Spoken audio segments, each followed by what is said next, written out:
So we are now live officially. Welcome to those who are watching.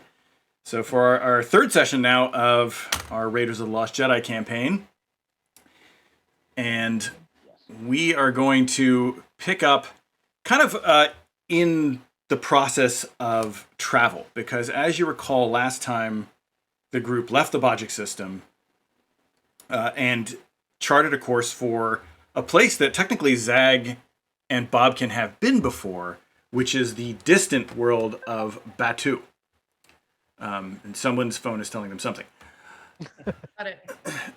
So it's not allowed to have sound. It's not allowed to speak for itself. Yes, Likewise. exactly. Yeah. Now, as I mentioned last time, the old Lost Legacy is not the fastest ship out there, so it's going to take a while to get there. It's going to take about, I believe, 9 days and change to get where you're going. Let me just advance here. So you have some time in between. Andro, that's the pilot between the two of them, right? Andro, yeah. So basically, Andro is the pilot, and Lodicom is the mechanic. Those are their areas of expertise. Not that Lodicom can fly in a pinch, but Andro is definitely the more skilled pilot. Also tends to handle the business side of things as far as their regular salvage operations go when they're not running from bounty hunters and hiring out a crew of strange misfits to hunt down ancient Jedi whatnot. So anyway, that's how they normally do their business. But yeah, so as far as like taking turns and duties on the ship, Andro definitely appreciates any help that he can get piloting. So Lena, I'm assuming that you would be amenable to sort of taking regular shifts as you did in the first session and second session. Oh no, Andro's in for it. Not only will she take regular shifts, but she got the whole story from Lodicom, so she wants to hear all of Andro's pieces in it. So she'd be like, so tell me how you knew that you were in love with him. Like, what was the moment that there was like butterflies and like, oh gosh. Okay, so he told me how you were in love, but like you tell me that story. Yes. Yeah, he's gonna be like, God damn Loda, do not talk to the Alina. And Let me ask you this, Pete. yes. You said 9 days. So Yeah. I don't know how the game system works exactly. Would this be an opportunity to sit and learn the rudimentaries of piloting? Because Bobkin has no piloting skills whatsoever. And if I was to do that, what kind of points would I have to allocate? It's definitely something. It's not enough to put a point in it yet, but it's definitely a good idea if that's something you want to pick up to say. Well, something that makes sense. Yeah, to say, just say it now and say, Right. Hey, Lena, can I sit in and start learning the basics? Exactly. And kind of, and then we sort of we start the clock, and then at a certain point when you have the points. Yeah. So eventually, he can grab an A-wing and fly himself. Right. Exactly. So you're getting 50% astronegation lesson, 50% like people's love life. That's right. Exactly. So. So trivia and flying. Okay. Yes. Big part of piloting. Yes. Okay. I mean, it's what it's what you do. Yeah, you just sit a lot, and like the computer does things. Like, just if it flashes, let me know. Biggest problem with this is that anytime I ever studied something with like music on or something else on, those two things got inextricably linked in my head. And like when I was in the test, I'd have to like hum the chorus to get to that point in the song when I was studying that thing, which means that all of your piloting knowledge is going to come from like, okay, trashy romance is astrogation, and like the sweet romantic dinner, that's where this is stored. Like that's going to be your mind palace. Well, whatever works. Exactly. It seemed like a skill Bobkin should pick up, and so if that's how we do it, absolutely. then I would like to do that. I can dig it. That'll become the thing where just like, you're like, instead of saying execute a barrel roll, it'll be like, we got in a big fight. Yeah. Remember that story that I told you about? Oh, right. We didn't speak for a week. And no joke, we actually did, as part of the intercession conversations, I did actually, Veronica and I traded messages, and I did fill her in on the conversation that Lena and Lodicom had at the toolball game while the rest of you were exploring ruins and killing wild animals. And not killing wild animals. And not killing wild animals if it could be avoided. Yes, absolutely. So that is something that information you do have on background. How much you want to share with the rest of the group is up to you. We can share it as it comes up. If you want to say, hey, this is just general information that I want to share, I can sort of share that document and those replies, with the rest of the group. Was there any indication from Lodic that like he doesn't want people knowing their story?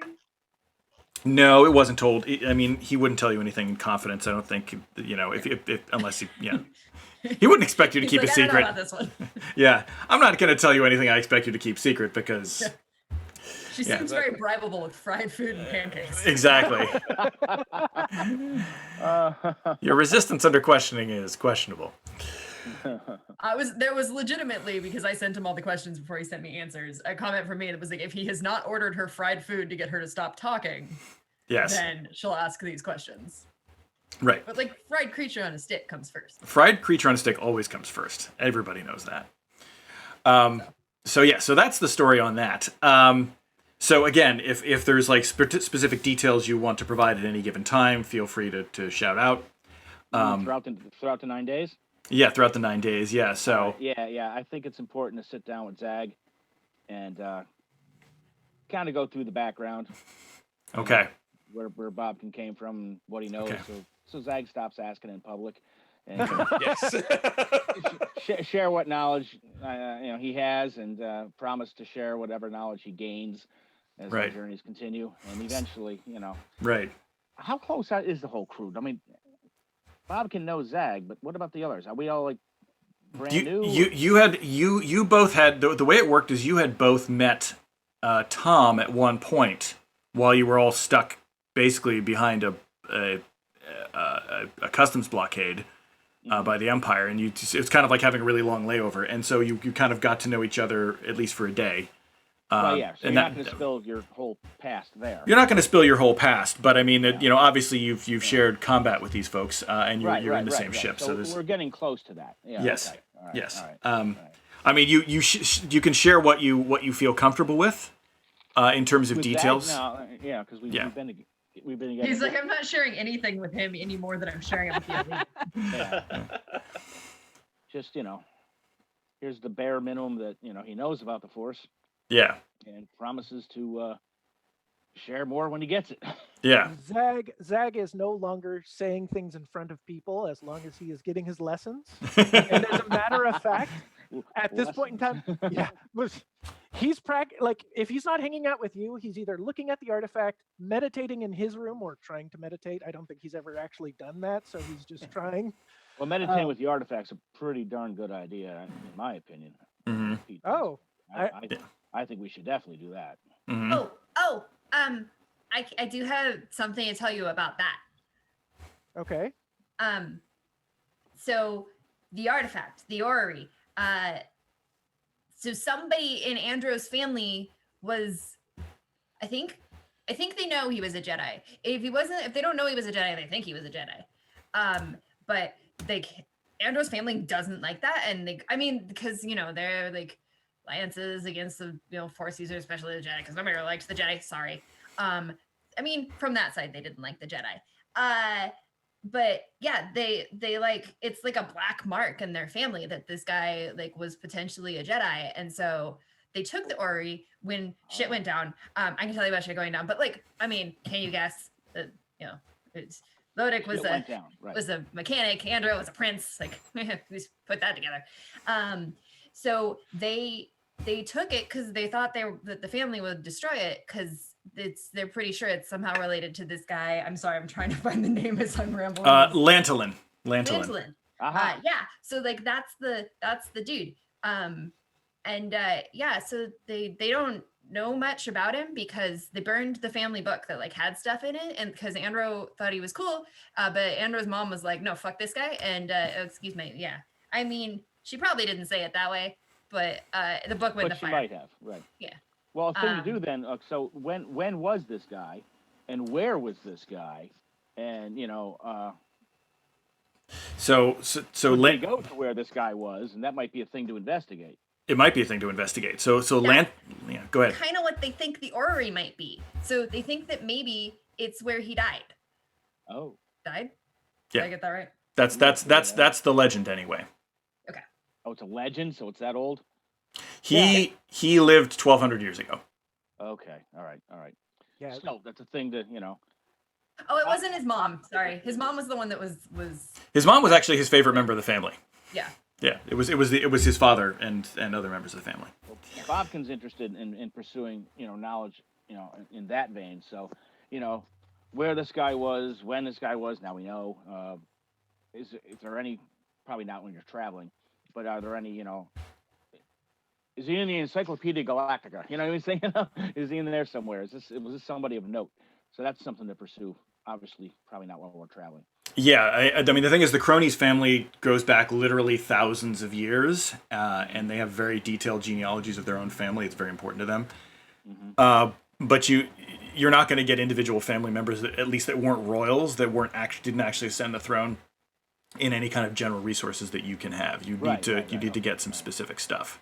So just laying it for the future. These are things to look into. Yeah. For sure. But here's the crazy thing. I mean, he can't be just some old dead Jedi because, if we had special maps to find the tomb of every dead Jedi, we'd be knee deep in them. Well, that's true. You couldn't swing a dead womp rat. Yeah, he'd have to be somebody special to commission this thing. Yeah. So because I assume at some point Lodic or Andro would be like, let me actually tell you what she's rambling about. I can read you guys this section about that. So, all right. When Andro was very little, he used to come to the summer palace with his mother. He gets a lot from her. And she used to walk him through the statuary hall and would look at the busts of his ancestors. At some point, he started asking questions about who they were. So she got a copy of the family histories. These are not light reading. There's like 12 volumes. And they would sit in front of the statues and read the history of that ancestor. One of his absolute favorites was Lantilin Kron. They called him the Lost Scion. The official story is that he was an adventurer and an explorer who refused the throne in the name of love. I guess it's no surprise Andro loved the story. I think he felt a kinship to Lantilin. I wish I had a holo statue to show you. Andro and I used to spend a lot of time. This is from Lodic. He used to spend a lot of time walking through that statuary garden, and it looked so different from the others. Truly noble. I feel like the person who had that statue made must have had strong feelings about old Lantilin. Anyway, years later, Andro was, I think, on assignment from one of his tutors. He was in the libraries of the Crown Palace on Chandar, and he finds this book, an alternative version of the royal family history. And in it, the author claims that Lantilin wasn't just an adventurer, he was a Jedi, the only Jedi in the whole history of the family.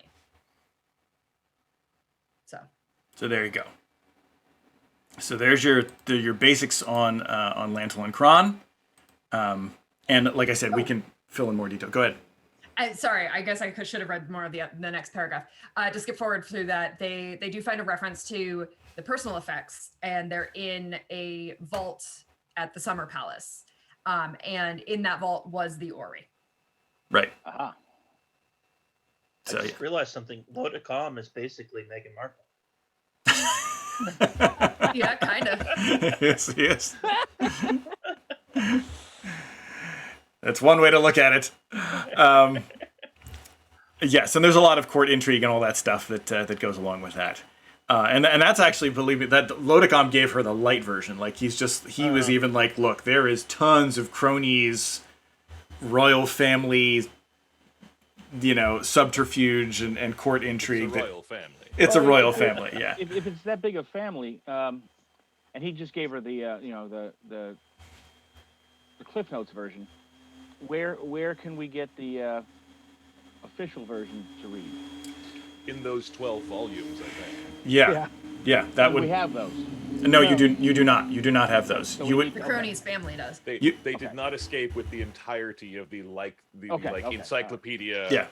So that's something to also find. Okay. They basically, and Andrew or Lodicom will tell you this, that when they left, they ran. Like, it was literally the reactionary forces within the family literally landed dropships in the courtyard of the Summer Palace and said, you guys are not carrying on like this anymore. We're coming to, take him back to the royal palace and arrest you to So Lodicom. the Summer Palace would have all sorts of information that would possibly lead to information about Jedi. The Summer Palace may indeed have some information. So there is, and all that is in the Cronies Mandate, which is a whole other part of the galaxy.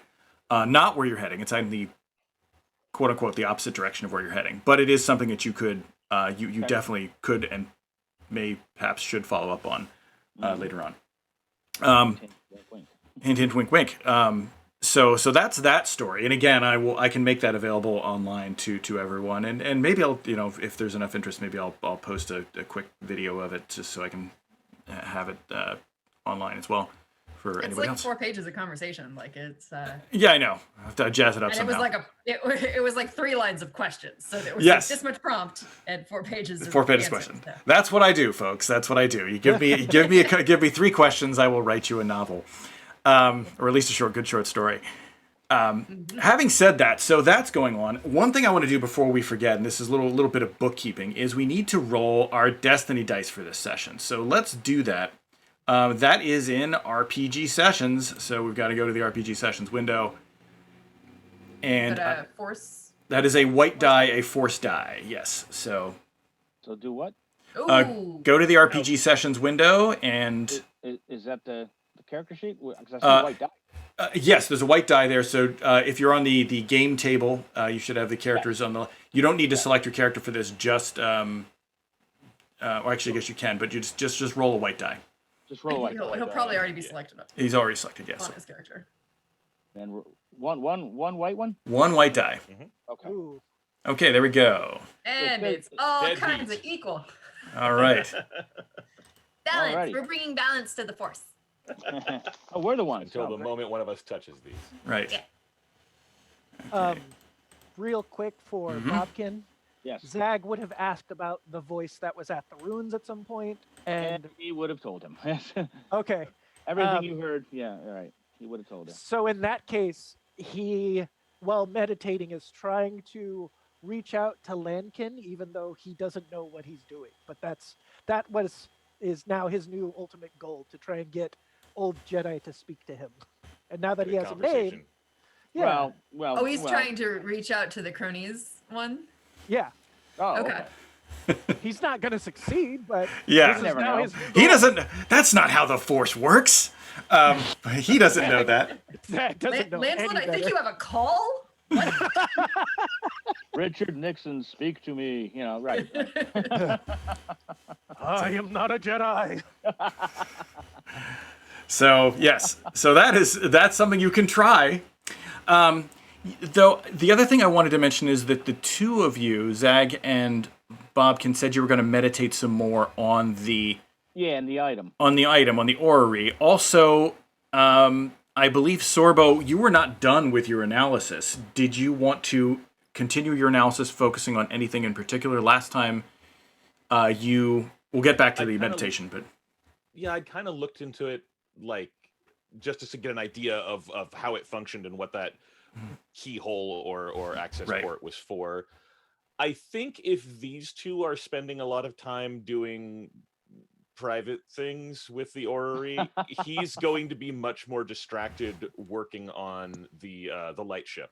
okay, yes, the Grasshopper, which is the other thing we want to deal with. We'll get to that in a second, but let's talk about the meditation. So again, this is you both reaching out with perception, and basically using that through the Force through that. Bobkin, you have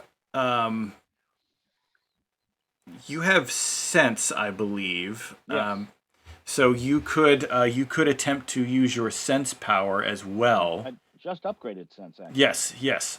So if you wanted to use sense to kind of reach out with it, So that's the skill? Okay. that's something you could definitely do that. So what I need you to do there is to roll that white die again, because you have a force rating of 1. So I need to know how much power you have to put in it's that not thing. a skill. It's well, you activate it by activating the force. So yeah. Yeah, because I don't see it under skills. Okay. No, it's So not you under want me to do skills. what? So I want you to White roll that white die again. Just one. Just one. Okay, I just want to make sure before I roll it. Okay, so that's good. So that gives you enough light side to play with. You since your encounter with your former master, you feel more back in touch with the Force. You've been meditating again. You've been kind of rediscovering the stuff you have shut off, and you have put that into your study of this artifact, and so you are doing that now. And so I just want to get the full picture before I tell you what I give you the full information. So while you're doing that, Zag, how did you want to approach this? Are you going to continue to just meditate on it? Are you going to try to use your skills? How do you want to approach it? Give me just a second while I pull up my character sheet. Because I did pick up a rank of uncanny senses. Ooh. So that's kind of like his basic into trying to feel out and kind of, get his Force powers, or you know what I mean. But I don't think I really have anything that might help with this. I mean, maybe lore? Well, we've tried lore on it before, and I don't believe you put any points in lore since that time. So I have not, yeah. Yeah, so I'm gonna hold off on you kind of re-rolling that until you put some more points in it, or get more resources that you can use to leverage. You gotta get smarter. Yes, you gotta get smarter. Gotta make a level. I don't really have anything other than the perception, because I just upgraded that, Okay, so we'll just say that you are meditating. It's it's not out of the realm of possibility to say that your presence helps Bob can get in touch with, because even as he describes it to you, he's like, oh yeah, that is how it worked. So it's like doing trig after a long time of having not to do it. Like, oh yeah. I remember that. I remember how that works. So we'll say that you're there with Bobkin. And Zag, I was going to say that you kind of get this reflected. You don't know, Zag, you don't really know what it is. You kind of get this feeling at some point as you're meditating with. It's like, the best way to describe it is like, you kind of almost have like a feeling like back when you were a kid of like, there's like a pie on the, or a sweet treat on the counter, and you're reaching for it, but there's also a cook with a rolling pin that smacks your hand down. This little childhood memory you get. Bobkin, what you get is there is a swirl of conflicting light side and dark about this item. There is something when you tapped into it, you didn't feel it. When you made the spheres move, you didn't feel it, but there's something of the dark side about this. But it's not entirely. It's almost like light side surrounding dark side. Cough, cough, great Jedi, cough, cough. Great. So something. Chocolatey center. And as you reach out, there's just a weird, it almost sounds like a song. Something in the hint at the edge of your mind. It feels, it's like you feel it instead of hear it. But something that sounds like a song. Not a pleasant song. Like a melody in a minor key. Something just a little bit off. Like a weird bird song almost. We're getting rickrolled. I wouldn't. Your former master. Not that bad. Okay. Bobkin. That would be the ultimate GM troll, though. It's like you open you touch the device and you see never gonna give you up. I won't do that. I won't do it. Although now the idea is there. Now the idea is in my head, so it's gonna be really hard to resist. In this campaign, I won't do it. In any case, that is what you pull from it. And there's something else. It's older. It's older than... And actually, I think that, Zag, this is something that you kind of had a hint of when you did first study it. This device is older than 1,200 years old. Yeah. So the age of the Jedi and the age of this orrery do not match. Also means that that doesn't directly match with Lanolin's lifetime, right? Yes, exactly. It's Well, no, also- I mean the Age of the Jedi. I meant Lancelot. I didn't mean the Jedi Order as in total. They go back. Gotcha. Yeah. So this device is this orrery is substantially older, and that's the feeling that you get. Okay. So, are there any particular things you want to probe further on? I mean, that's kind of the general thing that I'm going to give you with the abilities that you have. Well, this is my own ignorance here. Mm-hmm. If you when you probe something like that, can you find out where it was from? You can't yet. Yes. There is a I believe there is a higher level of force ability that would let you do that. It's sort of like what we would call psychometry in psychic And circles. that's more sense, right?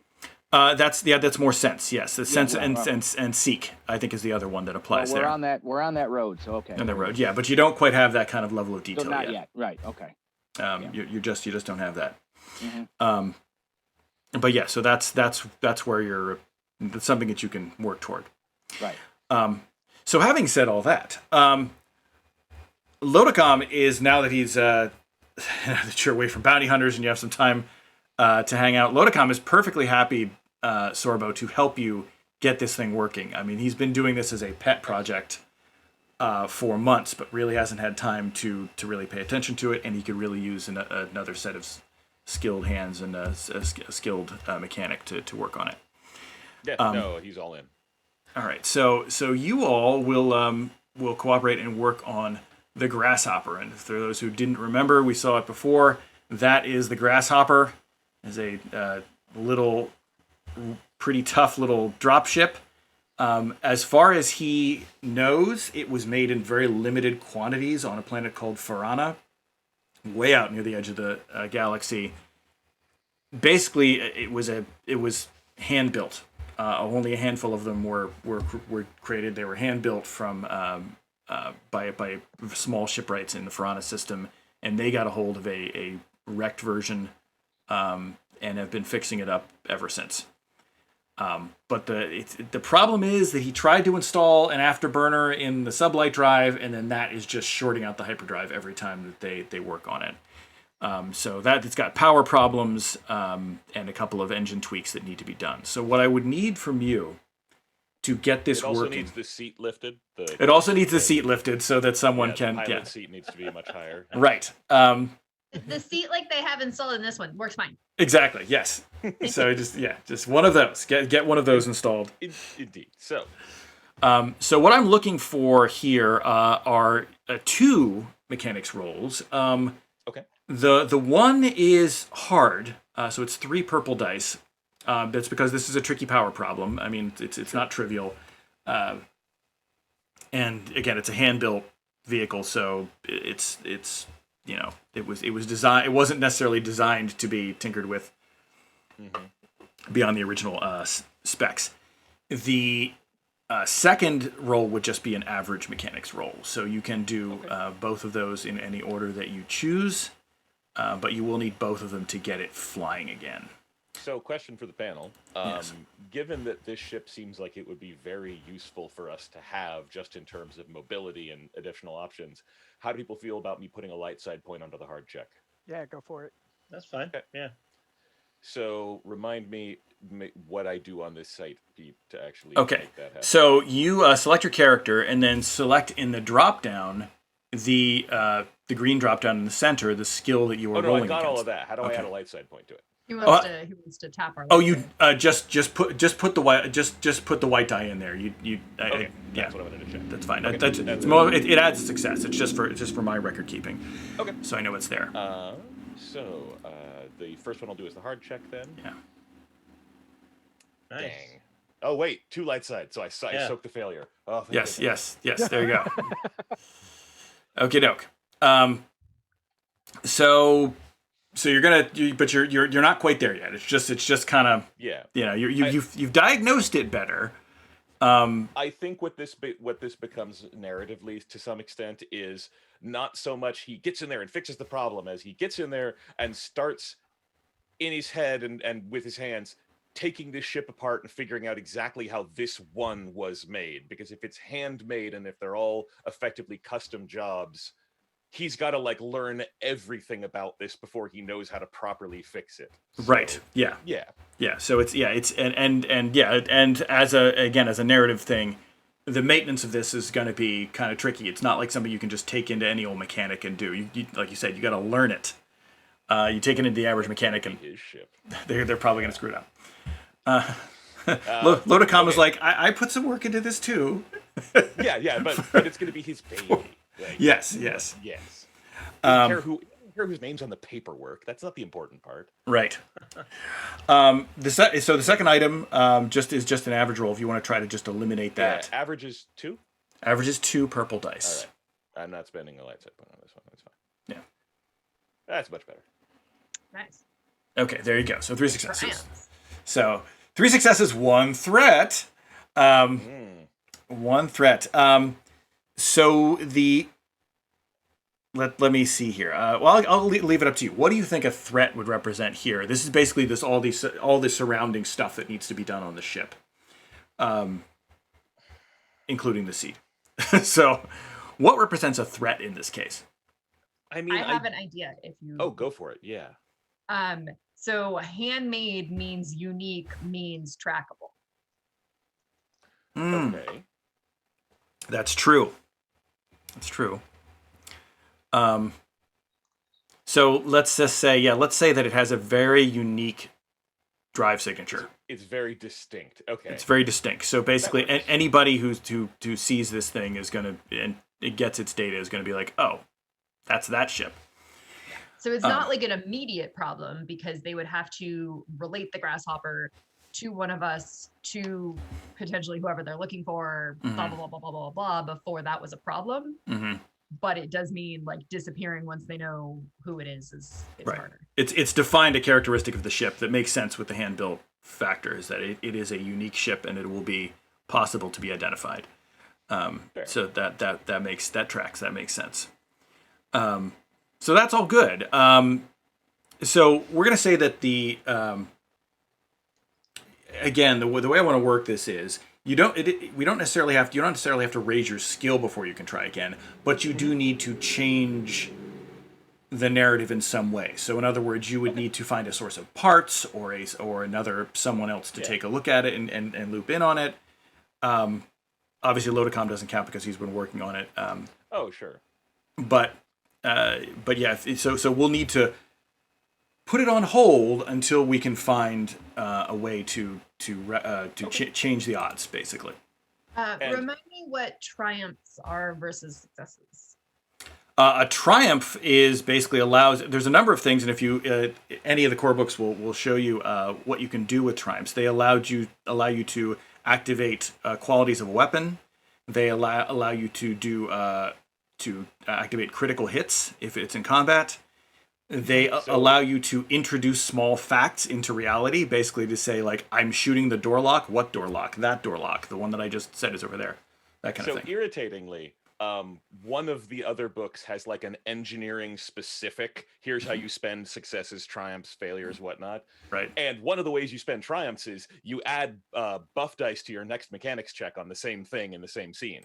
So if I'd done them in the other order, that's true. I could have thrown a blue dice at it. But that is true. That is true. So, well, you know what? It's information for next for next time.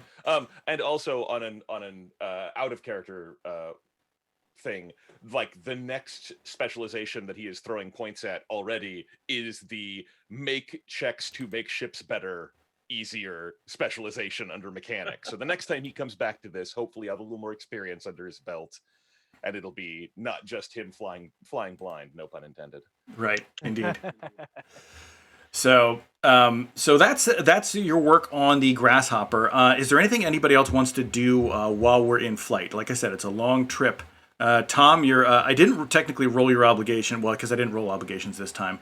I But was gonna ask if we were doing. well, no. What I've done, if you recall, is I've decided to skip over obligations and then roll multiple times.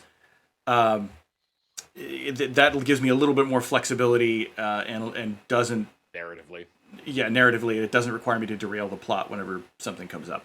So you had 2 come up last time, and this time we roll none. But Tom, I will say as a general thing, you are probably running out of jet juice and or other supplies. Just as your personal stash is probably running a little low after 9 days. Bad news for all of us. Crankier than usual. So There's you like are a indeed. stash of a mug behind her as he says that. Like, Yes. What does engine coolant taste like? No, not actual jet juice. No. Andrew's like, or Lodicom's like, well, I assume it doesn't taste like much right before it burns through the bottom of your jaw. So don't drink it. But in any case, you all just kind of, you get to know them a little bit more. You get to know the droids a little bit more. And kind of just sort of mark time. I'm assuming that, Tom, the other thing you would be doing would be kind of writing something to pay your way. Well, he heard once upon a time from this little kid that there were angels in hyperspace. Yes. So he's spending his time staring into hyperspace. He's looking for monsters in the void. Day 7, no angels. It's gonna end up being your great holo novel. It's just the monsters in the void. So if there's nothing else, then I will take us to the end of your journey. It is, by the way, a multi-leg journey. I had one other thing. Okay. But Tom might, Sorbo might be too busy. But Tom was going to bring up Sorbo the idea of, the question, how difficult would it be to make a duplicate of this Ori? Not one that would fool up close, but from a distance, just the outside shape. Oh, just a counterfeit. Yeah. Once or twice, he might have run with some people who counterfeited artifacts. He would never stoop to so low, but he's certainly seen it happen. Why not? It's good money. Oh, thank goodness. All right. Yes. No, it'd probably be about a week. I'd need a better tool shop than we have here. This is pretty fine work, but Okay. yeah. You would also need gold. You would also need gold. Yes, it's made of pretense gold. would be dropped immediately at that point. But Well- yeah, I need supplies and tools that we don't have here, and it would, depending on how well you want it to fool them, it would probably be a significant cost to start. Like we need an amount of gold that will fool scanners, not just foil on the outside. But if you just want it to fool I'm visual, thinking you're fine. We don't need necessarily something that can fool scanners. Oh, if you're just going for visuals, then that yeah, I mean, lowers the a quality better quite a bit. counterfeit might be good to have later. But yeah, with I like the way you think. I'm hoping like brushed up brass or something like that. Because just to have something that they know we have something like this, or that Andrew does anyway. And just as a bargaining chip. Just to have something we can flash if need be. Yes. Yep. He will definitely start, like, whenever these two aren't locked in their communal bedroom with the orrery, he will like take detailed notes about like dimensioning and sketching and sort of CAD the whole thing out of what he needs to make something that looks like that from the outside. So yeah, he'll get started on that. He's on the same page. Okay, Cool. It's a great notion. So we'll assume that you're getting started with that, and again, once you have more supplies, you can do something with that. So again, without further ado, you all finally come out of hyperspace in the last leg of your journey above the world of Batuu. Now, Batuu is a very remote planet, all things considered, as the galaxy goes. It is near the edge of known and unknown space. there is no Imperial garrison here. Bobkin and Zag have actually been here once before. They were here about 6 months ago trying to get a job, actually. And it didn't work out. Because, well, to be honest, you didn't quite have the reputation necessary. But this was supposedly the place to be. It does count certainly as a shadow port. There is no Imperial presence here. And it's considered kind of a wild port as well. The people, the population are friendly enough, but there's definitely a substantial criminal element, and not a lot in the way of formal government. They're pretty loose, and in terms of how they deal with their problems. So it's a bit of a frontier town, or frontier planet. And the place where you specifically want to go will be the Black Spire Outpost. What's the terrain type?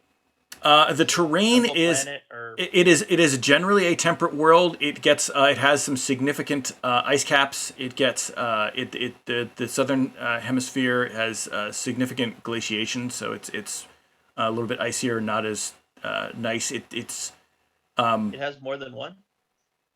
What's that? It has more than one. More than one continent? Yes. Well, no, more than one terrain. More than one terrain? Yes. Oh, it actually is one of those crazy multi-terrain planets. Weird. I know. It's so strange. So strange. It's just it's not natural. Not for the Star Wars universe.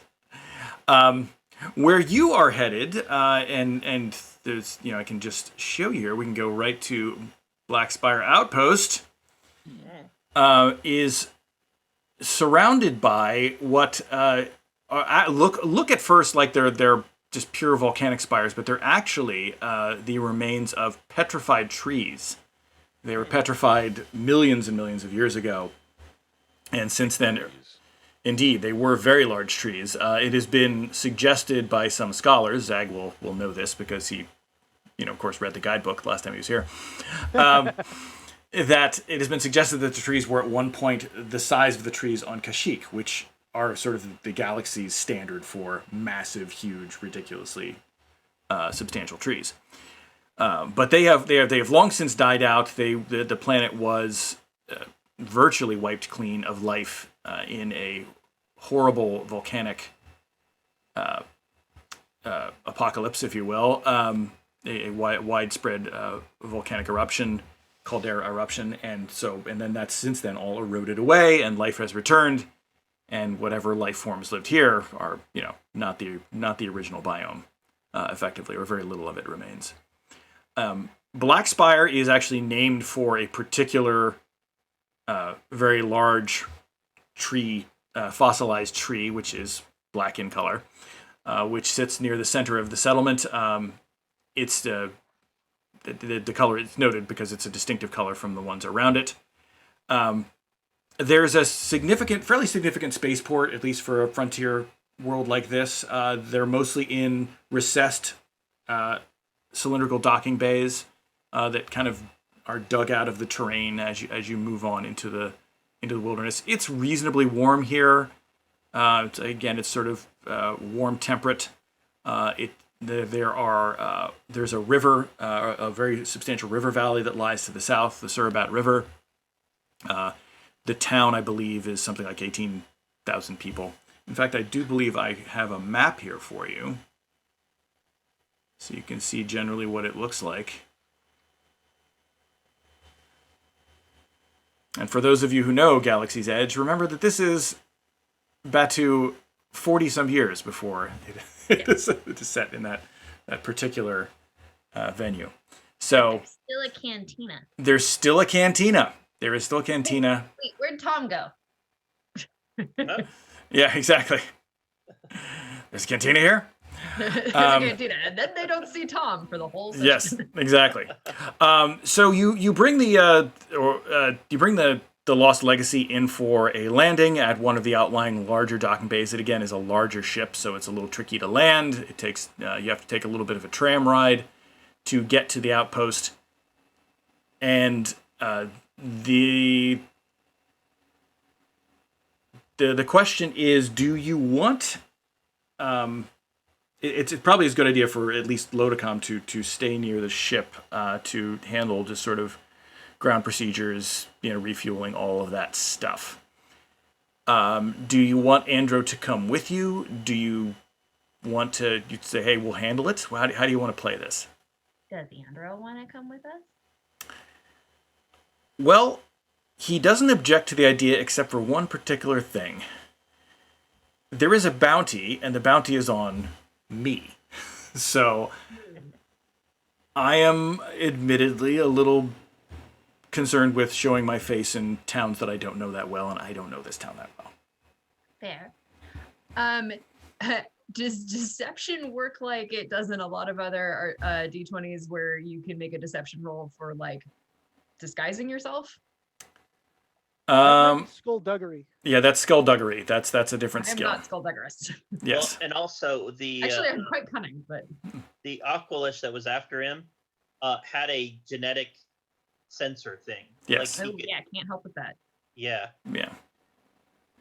So yeah, I don't think there's any point you coming along. There's, we're just here to get some old star maps, if I remember right. So That was the original intention of coming here. Yes. yeah. So you don't have any necessary input there necessarily. I've got So, skullduggery. Okay. I mean, well, the thing was though, the point is well taken by Tom. Is that the tracking fob It doesn't that matter, yeah. If we yeah. do disguise it. Okay. yeah. Unless you've got really good skullduggery. Well, I got other things to spend points on. Yeah. But yeah, hiding someone's genetic structure—that's a hell of a disguise. I shall spray you with tauntaun juice, and that will no. Oh, right. We're here for star maps. I guess I don't get to go shopping. Oh, I'm You- going shopping. Shopping afterwards? Oh yeah, You- no, we're Oh, all no, shopping. I'm going shopping. I'm assuming there's going to be some shopping. Here's what I found. Hey Siri, hi, how you doing? Said the Hello. word shopping. I said shopping. The universal, the market heard. What? Oh, that was real? I thought that was a joke. No, that was here's what I found. I should have just played it off. It'd be like, and Galactic Siri is, Yeah. Imperial Siri. Here's what I found, you rebel scum. So, yeah, you absolutely can go shopping, and this is certainly a place to do it. Because that little R that you find next to certain items in the equipment list where it says restricted, a lot easier to get past that here. Because there's not a lot of law. Not restrictions out here. Yes. And so, you all take the tram into the Blackspire outpost, and off you go. Are you going straight for the Den of Antiquities, or are you doing other things on your way? If Well, I don't but- go get the star maps first, well, I've met me. I think we should go there. I was gonna say there's also a droid shop, right? Mumbo's droid shop. Mumbo's Droid Depot, yes. Droid shop. Yeah. There's also a maintenance bay. They do a lot of ship work. I think there is probably stuff that Lodic will be interested in if we have somebody else to go back to the ship and hang out for a bit, and definitely the Sorbo will be interested in, especially if he wants to be able to make another maintenance roll on the Grasshopper or Well, engineering. Sorry. I was scandalized by the comments about me, but I am an How dare! How Antiquities, baby. Antiquities. how dare you say that about me? Where are you going? The bar. I can't believe that's what you think of me. I need a drink.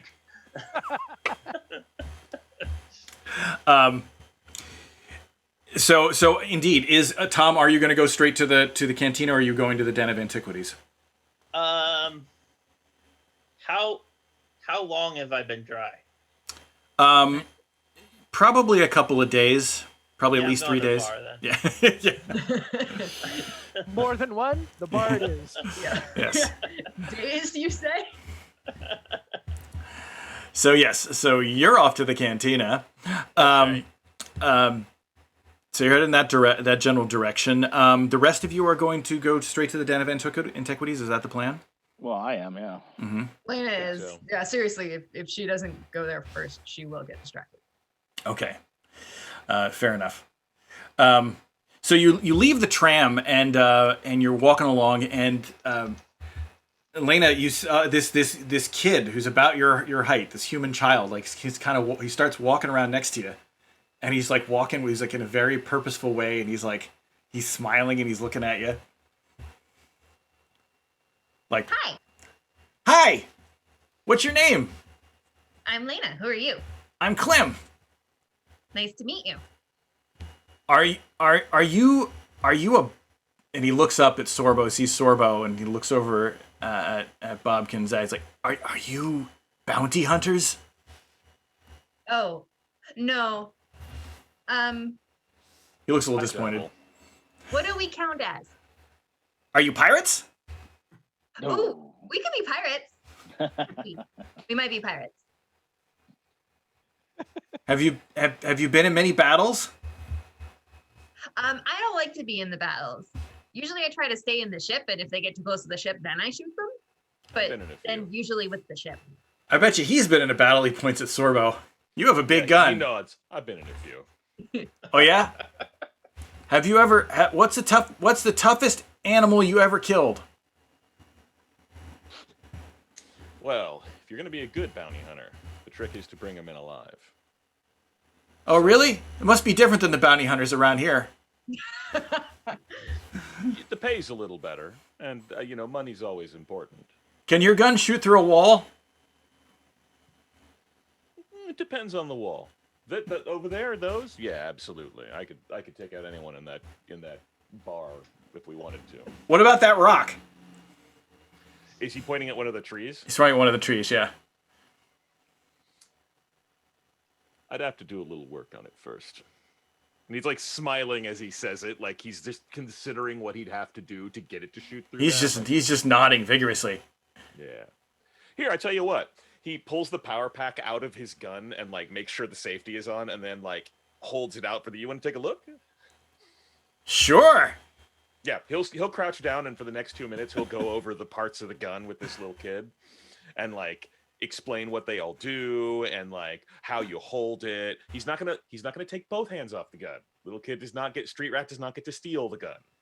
But he will help do the thing where you stand, you put your arm over the kid so you can help him aim, and oh yeah, so if you wanted to take out those two that were down the street, I'd definitely go for the tall one first because he looks leggy. He looks like he'd move.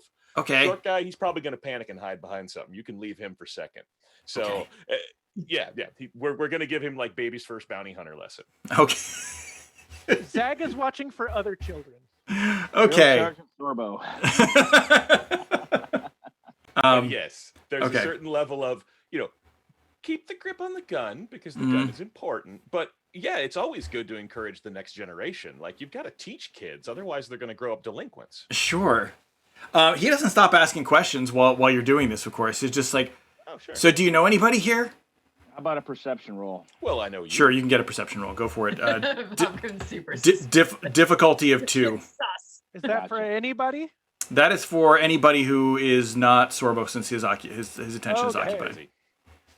Yeah. Do you Oh, know I see. anybody? That's Immediate nice. answer. Well, I know you. Holy crap. All right. Okay. I'm Do trying. you know anybody? Select perception and two purple difficulty. Right, and that's all, just 2, right? Yeah. There are other dice there. I'm sorry. Go ahead. I didn't mean to interrupt. Go ahead. Yeah. The Zag, somehow you ended up with a blue die in there somewhere. Didn't learn No. nothing. That's from one of my talents. Oh, that's right. That's why. Okay, you're right. Yeah. Okie doke. Bobkin only rolled the challenge. Oh yeah, you got to roll. You got to roll your skill with that. So just. Thought I did. Oh, sorry. I mean, maybe you don't have anything in perception. No, I go through do. it. Yeah. So Yeah, select he select has at least perception. greens. Got it. Okay. Select perception from the drop down. And it comes up yellow and 2 greens automatically. Why is that? Because that's how many you have in the skill. Okay. You have So you have 1 trained rank, and then Yeah. you said 2 greens. You have That's- two greens from your innate abilities to just Yes. be. I'm sorry, Ben. Go ahead. I didn't mean to interrupt you. Oh no, you're fine. This is Okay. This is an important thing to happen while he is busy Yeah. with this kid. So yeah. Well, I go for it. failed anyway, so. Okay. One failure, 1 threat. Okay, interesting. Yeah. Okay, so there is that. Bobkin looks too suspicious, and now Yes. he's just Yeah. Bobkin wills an ambush into existence. And now his pocket gets picked. Right. Right. Yes. Now there's kids that are trying to. con it. Look at that hat. So, Bobkin, you don't see it. Zag sees, however, there is indeed another. There are two other children, and they are talking to a woman. At least she presents as a woman. She is she's dressed fairly well in red. She has sort of dark blue skin and dark hair and red tinted. It appears under the sunlight. It's hard to tell, but red tinted eyes. And she's talking to the children. Indicate she kind of kneels down to talk to listen to them and talk to them. And you see a couple of credit chits exchange hands with the kids, and then they cheer and they run off. And she definitely makes eye contact with you and with the group of you. And then she kind of turns and walks away down a street toward the marketplace. Zag's gonna split away and follow her. Okay. Bobkin, you completely missed that. You were looking on the other direction. You saw what you thought was a scruffy looking character, and then he turned out to be just a drunk. He fell over. Question. So I had two. It turned out to be Tom. Successes. Yeah. Did I witness that whole thing as well? Yes, Lena. I'm going to say that you witnessed Zag. What you saw that after you saw Zag's. So Zag look. As long as I look, you looked, and then you saw Zag go after. So you have. Okay, well then I'm gonna follow Zag. You're gonna follow Zag. Okay. Fair. Okie doke. So you two go off in that direction.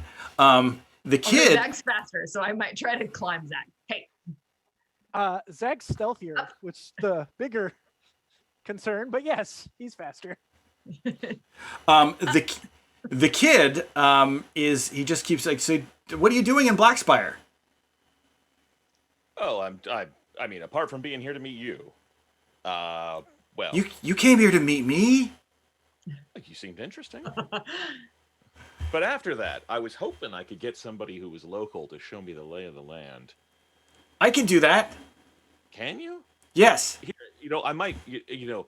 Good bounty hunter always pays his debts. I got a couple credits in it for you. Okay. Yeah, so he will like stand back up and like put his gun, like the power pack, back in and put it back on his shoulder, and like, and he's gonna start asking questions that are sort of like vaguely related to what we're doing. Like, we know where to get star maps. We don't need a kid to show us that, but like he assumes that people are gonna be wanting to like maybe refresh their gear, maybe go looking for something a little more unusual that might be a local flavor of equipment or drug or whatever. So he's hoping that this kid, well, I mean, Tom. Yes. He's hoping that Nobody wants any more mugs thrown on the ship. Yeah, he's hoping this kid at least has a couple of like, when you need money, what back alley surgeon do you go to run errands for? Or what back alley, you're obviously a street rat who runs messages for people who are important. Show me your fun places to go, we're going to go exploring. Real quick, do the communicators have like text? We will say that they have it's more like voice memos, but we'll say that they have a equivalent, yeah. Voice memo's fine. Before I get too far, it's going to be to Sorbo. Just watch the kid. Sorbo's not taking his communicator, but yes. That's fine. Yes. Yeah. Actually, can I change my mind on which direction Lena went? Yes, you can. She's gonna follow the kids, not the woman. Zag's following the woman. So I had a moment where I was like, wait a second, the kids went a different direction and they just got paid for something. Yeah. Okay. Cool. Fair enough. So Lena's following the kids. Zag is following the woman. I'm buying this kid breakfast, and then we're going to go exploring. Okay. Now, do you Just need like help street with vendor food? Do you need a streetwise skill? Do you have that? Maybe. You don't know? No, not at all. Well, I can help if you want. I want to go to Den of Antiquities, but I'll go with you. This is like a Scooby-Doo episode. We're all splitting up. And That's right. Yeah. bad stuff's Something about happened to and they went, "Whoop." Yeah. I mean, if you'd like to come with and keep Sorbo, safe, that's probably a reasonable thing to do. All right. Also, doing our actual job would be an excellent thing to do. What's our actual job? Is to go to the den. shop. Go Go to the I Den want of to go to the Antiquities. shop. That's where I was going, to the shop. You could He's just like, I do was that. trying to do I our could job. just do that. Yeah. but Should I roll streetwise, Pete, and see? Do I need to go with him, or should I? I think it's fine to roll streetwise. Yeah, Just is for this an obvious trap? yes. Well, okay. Yeah. We've all gained with Pete. This is an obvious trap. How much difficulty, Pete? I would say this is a 2. 2 purple. Yeah. Boom, boom, and boom. Okay. Oh, look at that. Okay. So, Bobkin, you look at this and say, "This kid is plying for information. He's not laying a trap. He's trying to find out as much as he can about you so he can relay it to someone. Because, that's what he gets paid to do, probably, in part. So you don't see any immediate threat from the kid. Might come across me shanked in an alley later. Yeah. Okay. Yeah. That's your assessment of this. The threat is that I will give too much away while talking to this kid. Well, Bobkin will relay that, quietly to Sorbo, and then, if you want me to come, I'll come. If not, I'm going to the shop. As he's kind of like, being drug off towards this street vendor, you go on ahead. I'll catch up in a Okay. few. This There won't you take long. Good answer. So, all right. So you'll go into the shop. Lena, you're following the kids. Sorbo, you're going with the other kid, with Clem. Mine will At the be bar. mine will Zag's be following. vaguely brief. Yes, we've literally split the party 5 ways. You have to split the party 5 ways. So You're welcome. For the record, you let us do this. I did let you do it. For I'm bad with Star Wars races. Is she a Chris? She is, but you wouldn't know that Okay. unless you roll really well on your outer rim. Yeah, no, Lena doesn't have our outer rim. Lena's Yeah. not smart. She's cute, Yeah. and she tends to be pretty like street. She's naturally streetwise. She actually doesn't know anything about it, but she's not very smart. Yeah. And it's a Chiss, by the way, not Chris. But yeah, Thank you. close enough. Oh, it's a C. Or sorry, it's a CH, not a CH, CR. yeah. I just can't read. So let's see. Who shall we go with first? I think we will go with Zag first. Well, no, we'll go with. Yeah, we'll go with. Well, wait. Let me think. We've given you a myriad of choices. He decided first. So Yes. We could roll dice. He decided first. That's true. Zag decided first what he was doing, so we're gonna go with Zag first. Technically, Tom did, but I need to think of the ramifications of what Tom is doing first. Oh. So it's hard to do Tom first. So we'll do Zag first. Okay. So Zag, you are moving through the marketplace, and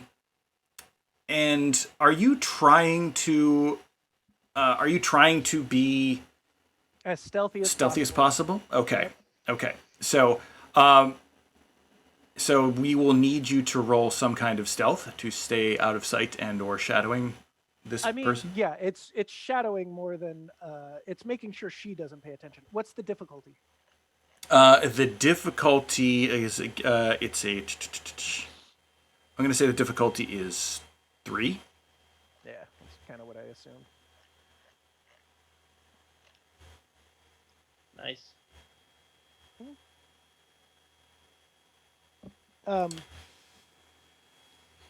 Okay. So you succeed with a threat. Yeah. Okay. So you are kind of moving through this marketplace. There's different stalls. There's people coming and going, people selling their wares. And you have kind of a close call where she does occasionally do a turnaround. She does occasionally stop at stalls and aimlessly look at objects that she obviously has no intention to buy. Yeah. So you're like, okay, I am not following an amateur. And you have a close call where at one point she's turning and she's going to do you kind of see her pattern, and you have to duck into a shop. And you duck into a shop and bump into something with your head. And there's this big flapping, and you hear this, "Oh! How rude!" And you come face to face with a Toydarian. If you know what a Toydarian is, they're from Phantom Menace. They have the wings. They float around. They've kind of pot bellies. It's a Toydarian woman. She appears to be a shopkeeper. She's got some kind of ornately carved wooden figurine in her hands, and she very nearly drops it and kind of zooms down on her wings and catches it again, and then kind of flitters up next to you, kind of looks straight at you like, Do I have any credits right off the bat?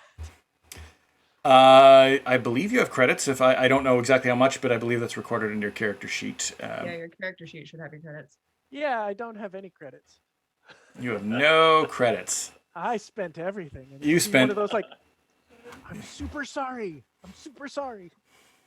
Well, it didn't break. Better start being charmy, sir. Yeah.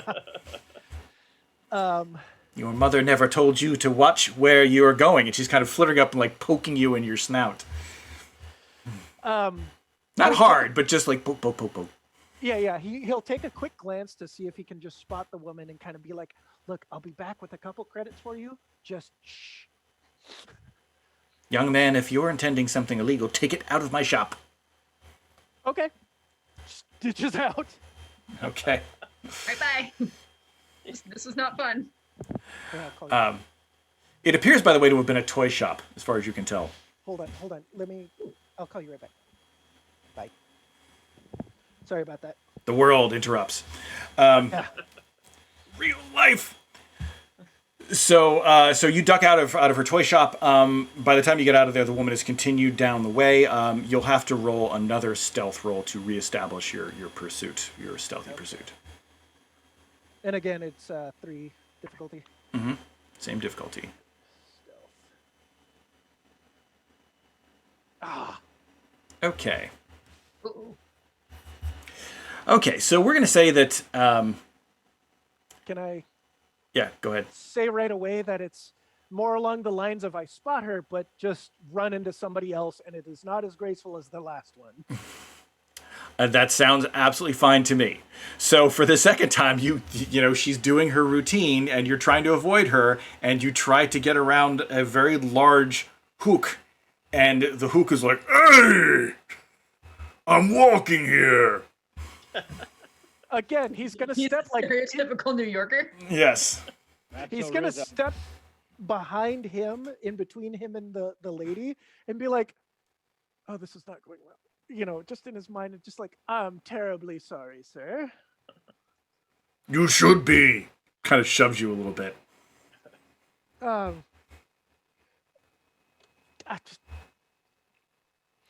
mean, you're so much shorter than he is that he's not. He's kind of just looking down at you, like so straight. Like you're basically looking up over over the curvature of his belly and kind of like, Yeah. "Hi." And he just snorts and kind of shoves you aside as he walks on.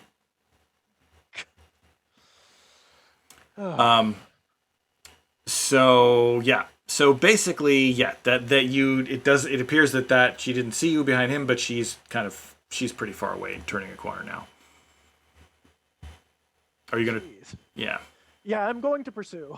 You're gonna pursue. Okay. I'm gonna say that you're gonna have to roll it again, but you're gonna get a black die this time because it's been 2 incidents now as you've been Yep. following her. So her senses may be a little bit heightened. Okay. And then we had to bail Zag out of jail. Yeah. I think at this point in time, though, it is very much the, "Hey, you!" Okay. So you're gonna lean into your failure. No, he's just over this now. Yeah, gonna lean into your failure. So then and we could say that that's your 3 advantages. You're basically just like, how the hell with it? It's just like, hello. Yeah. So she stops Hey, lady. and she kind of like she turns on her heel and kind of smirks at you. and just stands there and kind of folds her arms and waits. So when I finally catch up, it's like, hi. Is there a particular reason you were paying kids to follow me? And she kind of looks around and says, I don't know what you're talking about. Of course you don't know what I'm talking about. That would be... And then she literally kind of like looks at you and goes, yes. She just gives this look, mm-hmm. Like we're on a city street as you're making these accusations. All right. Let me change this. Who are you? I was in this town a few months ago, and I don't know why you would be interested in trying to, follow someone like me. And it will be much husher when he gets closer with that last bit. Okay. Do you want a drink? Let's get a drink. Sure. Can we take the main road, though? Of course. So she will take you to the cantina, where coincidentally Tom is already in place. I'm trying to make contact with Tom once I see that he's there, and it's one of those like, dude, you better notice I am here. Okay. He's probably drinking away, and I think hammering at his compad, trying to catch up on the last bits of the story he was writing before he dried out. Trying to hammer something together so he can get it out. Yeah. Okay. And also he's both trying to get the story hammered out and get himself hammered. Yeah. All right. As is Tom's way. Yeah. Right. So you all go to the cantina. You the two of you go to the cantina. Let's see here. Where is my cantina? So many places. There we go. All right. So you indeed find Tom sitting at a small table in a corner booth, and the woman. She's there as well.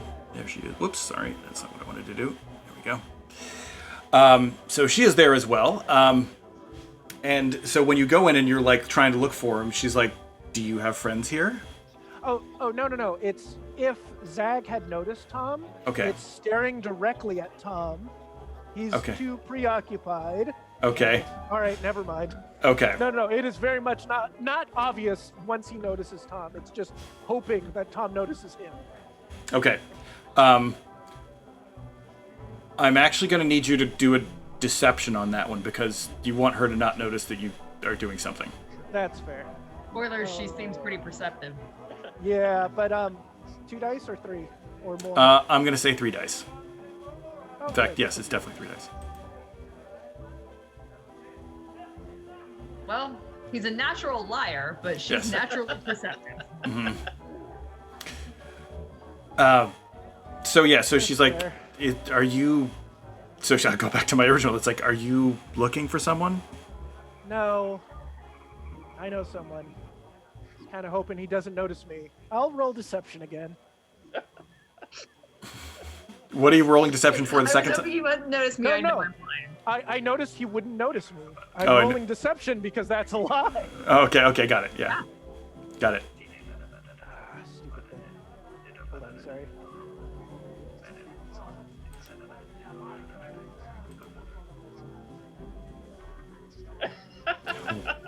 Wow.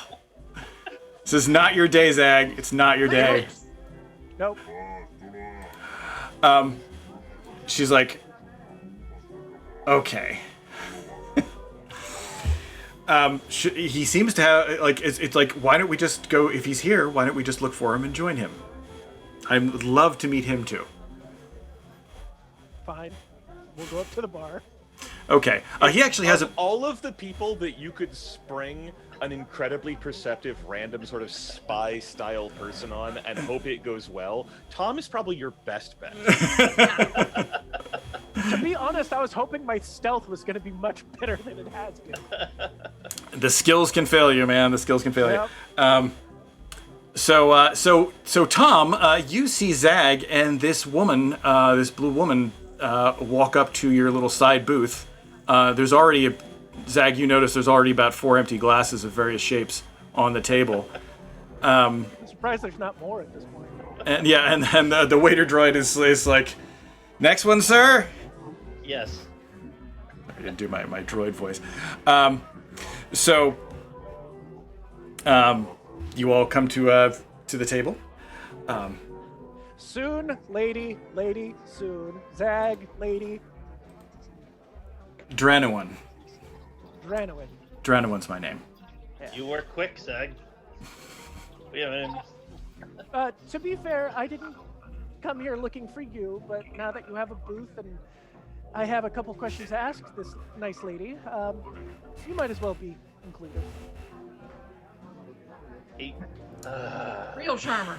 painfully turns his compad over. So, what brings you to Black Spire Outpost? Information? Wait, who the hell are you first? Oh, Oh. Go ahead. I'm sitting here and a woman sits down in my booth, starts asking me why the hell I'm here. I Who the hell am. are you here? I am the owner and proprietor of Ascended Supply. It's a shop, little one, just down by the way on the east side of town. You have very aggressive marketing schemes. Yeah, this is the hardest sell I've ever seen. But I also like to keep apprised of things that are going on in the outpost. I sell other things besides gear and supply.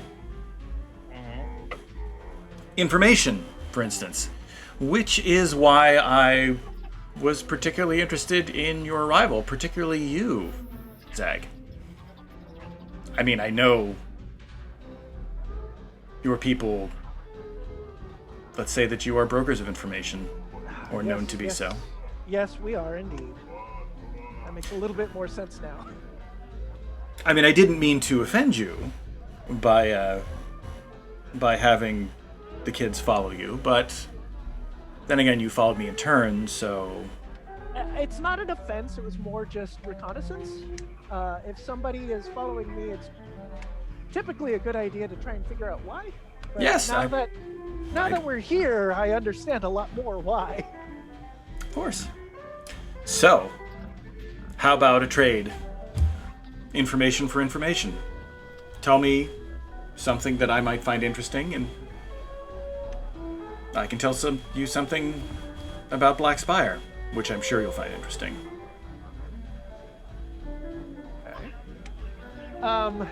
He's gonna lean a little towards Soon and be like, Tom, and be like,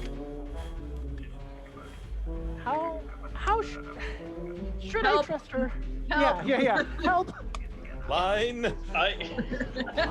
Yeah. I No. mean, I don't think that there's much we're looking for at the moment. So it's hard to know what if there's anything worth giving up because we don't know what you got to offer. You just came here for the Yeah. cocktails? Literally, yes. Is there any knowledge from both ends that might be informational to her? Because I don't really want to talk about the crew and what we're doing. I want to have some other information to try and give her. I think it's... What do you have in the pouch of sale thing? Yeah, I think it's fair to say that most of your people probably do have like a core of it's like, here's tidbits you can sell. Yeah. Well, Nick, there's also you could also the job you didn't get last time. You could sell details on that. Did I get enough details? No, I don't think so because they play it very tight, very close to the vest. Okay. I mean, Probably did not. could I argue a streetwise for the both in information? Yes, That might you be- absolutely can. Yeah. That's totally legit. What would be the difficulty? She's well informed, but she is on the edge of the galaxy, so I'm going to say 2. Okay. There's the diary. There you go. There's the one you wanted all this time. So you provide her with some information about the occupation of Mimban, about Imperial encroachment into the outer rims, a lot of other sort of stuff, and you pick items that are sort of from the far side of the galaxy, but are nonetheless significant. It's like, did you hear what they did on Ryloth? And they have this new technology for, and there's supposedly something called a mind flare, which allows them to probe the minds of prisoners. It's probably a rumor, but you just throw that in there for fun. Yeah. And yes, there is legit something in Star Wars called a mind flare. I'm not making that up. No, And it's not a creature. Oh, Yeah, it's a device. But it's the droid that opportunity missed. yeah. Sorry. But so you provide her with some information that seems to satisfy her. It's like, oh, well, that's interesting. Yes, I'm always interested and a little bit terrified to hear about what the Galactic Empire is up to. the information everyone should know. It is information everyone should know. So, as I said, in return, I would love to offer you some information that you might find useful, but it's a little hard to know what you would find useful without, again, knowing why you're here.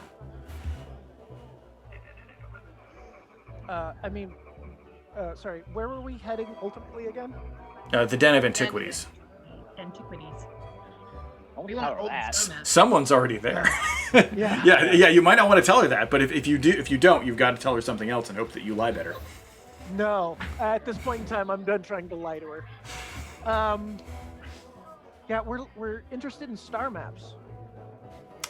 Old star maps. Oh, Damn. Jumped right to it.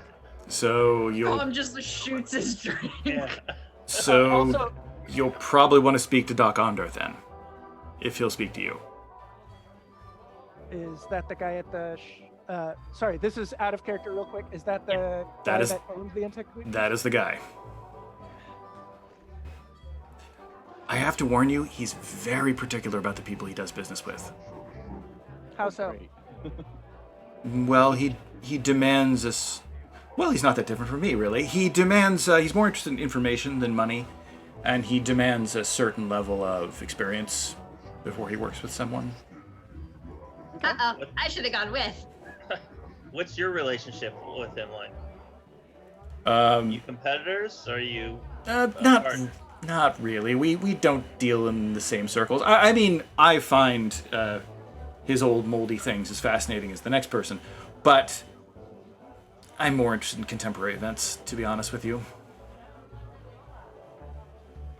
I mean, I like to think that I don't really have any true competitors. I suppose that there are certain criminal elements in the outposts that are deal in the same sort of thing, but we have an understanding.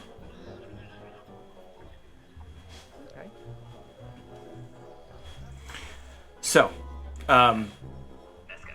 with that understood, so you're interested in star maps. Whew. What can I offer you? Any particular region? Or you don't know? We don't know. I thought you dealt more in the contemporary stuff. I do, but I know people who know people. Makes sense. Can I give you? Yep, yeah, that's how that works.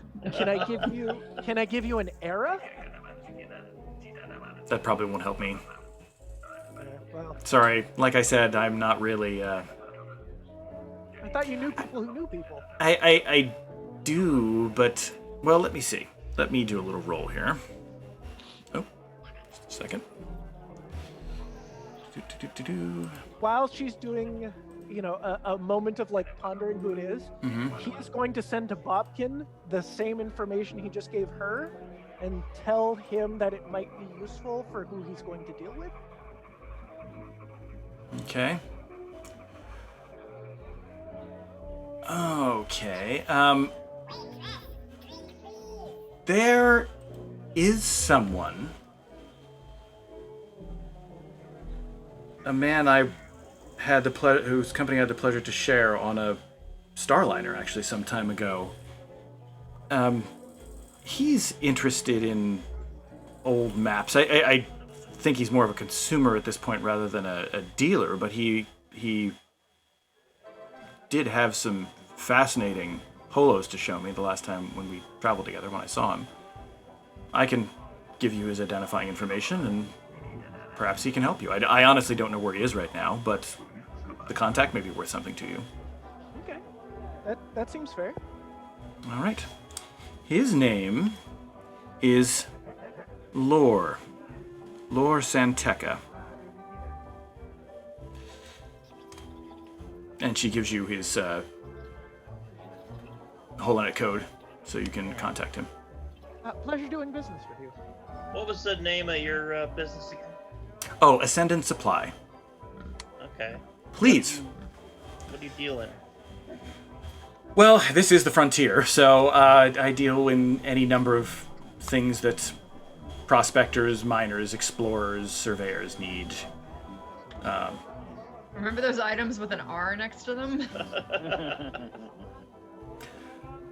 But I would be happy to, because I feel a little bad about not giving you the most useful information. I'd be happy to give you a bit of a discount when you come by, if you come by. You Actually, got I think I might. You got a chemist? No. But I'm sure if there's particular things that you need, she looks around the cantina and says, Well, yeah, that's why I came back first. Yeah, that Nikto and that human and that Rhodian should probably be able to help you with getting anything that you need. Oh, you made a friend. Well, I have some treats to give out to my little friends. So, I will wish you a good day and enjoy your drinks, and I'll see you later. Okay. As soon as she out of earshot, I lean over the table to Zag and whisper, "Follow her. See if she calms it." Because it went so well the first time. No, yeah. Well, hopefully she's not expecting follow it her. this time. I mean, as far as I know, it worked. That's Zag, true. You need Zag to be like, it didn't go so well last time. Zag grabs whatever drink you have, puts it down, and just walks off without saying anything to you. Okay. Actually, Zag is going to head to her shop, though. Okay, so we will change scenes now from you guys because we've been with you for a while. Yeah, I have to step away anyways. So we will pick up with Sorbo. We will get back to Bobkin. I'm not worried about that. So, but we'll do Sorbo and we'll do Lena. So Sorbo, you're gonna take the kid around, and what was you want him to show you the sort of the lay of the land, right? I kind of want to get it. Well, okay. The ultimate question is, I want to know who he works for regularly, and I want to know if he's working for anyone right now. And I'm not sure how subtle I can be about either of those questions. I might just feed him food and credits and ask him things bluntly. Because I'm assuming that he doesn't care as long as he gets paid. Yeah, we're gonna tour around town. I'm gonna make sure he has breakfast. I'm gonna make sure that the two of us are pals. And then I'm gonna be like, so where do you go to get jobs? So like I said, I dabble, but it'd be nice to have a couple of hookups in town. You do any work lately? Kind of like, yeah. So what, to me, this feels like a charm. Cool. All of my social roles are the same terrible, so you can pick whichever one you like. So roll a charm against 2 difficulty. Oh, and by the way, you're in the Batuu streets, so. Fair enough.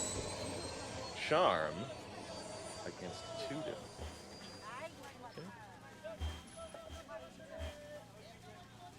All right. Yeah, it's about what I expected.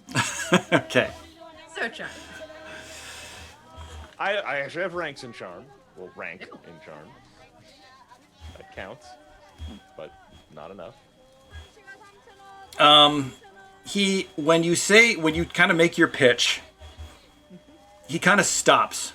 He stops walking, and he has an unusual look on his face. Kind of it's a little bit of a suspicious, mean look on his face for a little kid. And he just stops following you and says, "I don't tell tales."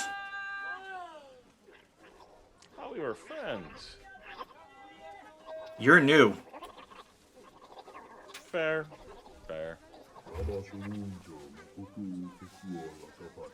Well, what can you tell me? I'll flip him another credit. If you don't tell tales, what do you tell? He takes your credit, and he grabs it quickly, like quicker than you would have thought he would be able to do it. And he says, "For this,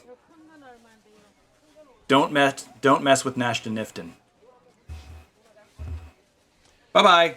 As much as this is like a negative experience where the kid's upset, Yeah. he looks genuinely grateful for that information. Okay. Like he will just he'll give him like a salute sort of as and then I assume this is where their fun time adventure ends. That is where their fun time adventure ends. Yeah. So he will just good So, looking out. so you'll kind of mosey off.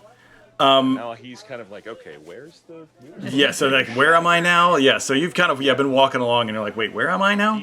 He would like to find his way to where we were supposed to be going. Okay. That will probably take him a bit. Okay, that will probably take you a bit. So then we will switch to Lena. And Lena, you were following the other kids, correct? Mm-hmm. Yep. Okay. So you follow the other kids to They kind of head west, past, almost back the direction you guys were going. You guys came from when you left the tram, but then they continue on, past the mechanic shop, past a yard, a used speeder yard where the people are selling speeders. One of them, speeder just left. One of them breaks off and kind of runs back toward town, but the group of them keep going. I'm assuming you're going to follow the group. Yeah, actually, can I catch up to them? Yeah, you can catch up to them. They're not moving that fast. Yeah, so in complete contrast to trying to be sneaky about it, she's and be like, "Hi." They all kind of turn around and one of them kind of looks at you and says, "Are you an Amani?" I don't know what that is, so I'm gonna go with no. Okay, then you probably aren't an Amani then. That's what I'm thinking. Is that like a or like a race? Or Yeah. is that like a religion? Yeah. Yeah, no, I'm an Alina. Oh, have you ever met Alina? I don't think we've ever met Alina. Oh, well, you have now. Hi. Hi. Do you have any credits? I figured that would go that way. Yes, but only if you can tell me where the best snacks are. The best snacks are in the Bay 7 market. We'll show you where the best snacks are if you take us and buy us some snacks. I'll totally take you and buy some snacks.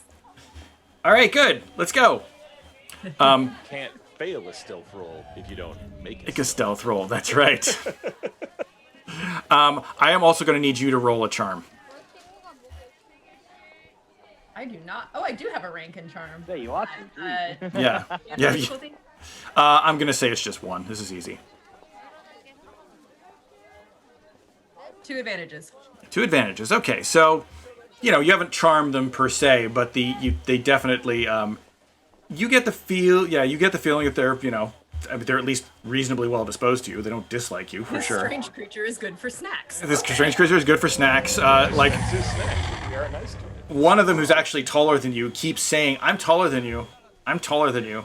I know. What's the worst part is this is as big as I get. Another one, another one, a little smaller one who's shorter than you, says, "I'm sad Why are you sad? because you won't get any bigger." Oh, that's okay. The worst part is when I try to fly ships and there's like a human pilot usually, because then I need a booster seat. And the tall one's like, "You're a pilot? Yeah. What do you fly?" It depends on what I'm flying. I don't have a ship myself. I need people to be okay with me flying theirs. What ship did you fly in on? What was the name we used? The SS Minnow.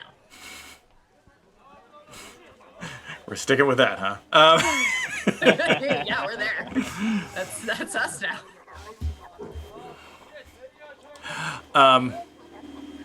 So you take them back to the market, which takes you back toward the center of town, basically turning 180 and going right back the way you came. And you end up at a kind of a fast street food stall and buy them some food. How many credits do you have? She actually she would not have all of her credits on her, but Right. She has enough to get their best snacks. Okay, I'm gonna say it's gonna cost you about 7 credits to feed them all with their best snacks. Okay, is there an easy way to subtract credits from the character sheet, or it needs to be re-uploaded? I would just keep a separate sheet for now. I'd keep a separate sheet with it. There isn't really a good way to do it in the tool yet. Got it. RPG sessions. Possibility. Add that in. Possible new feature. You can edit the sheet. Oh, that's true. I guess you can edit the sheet.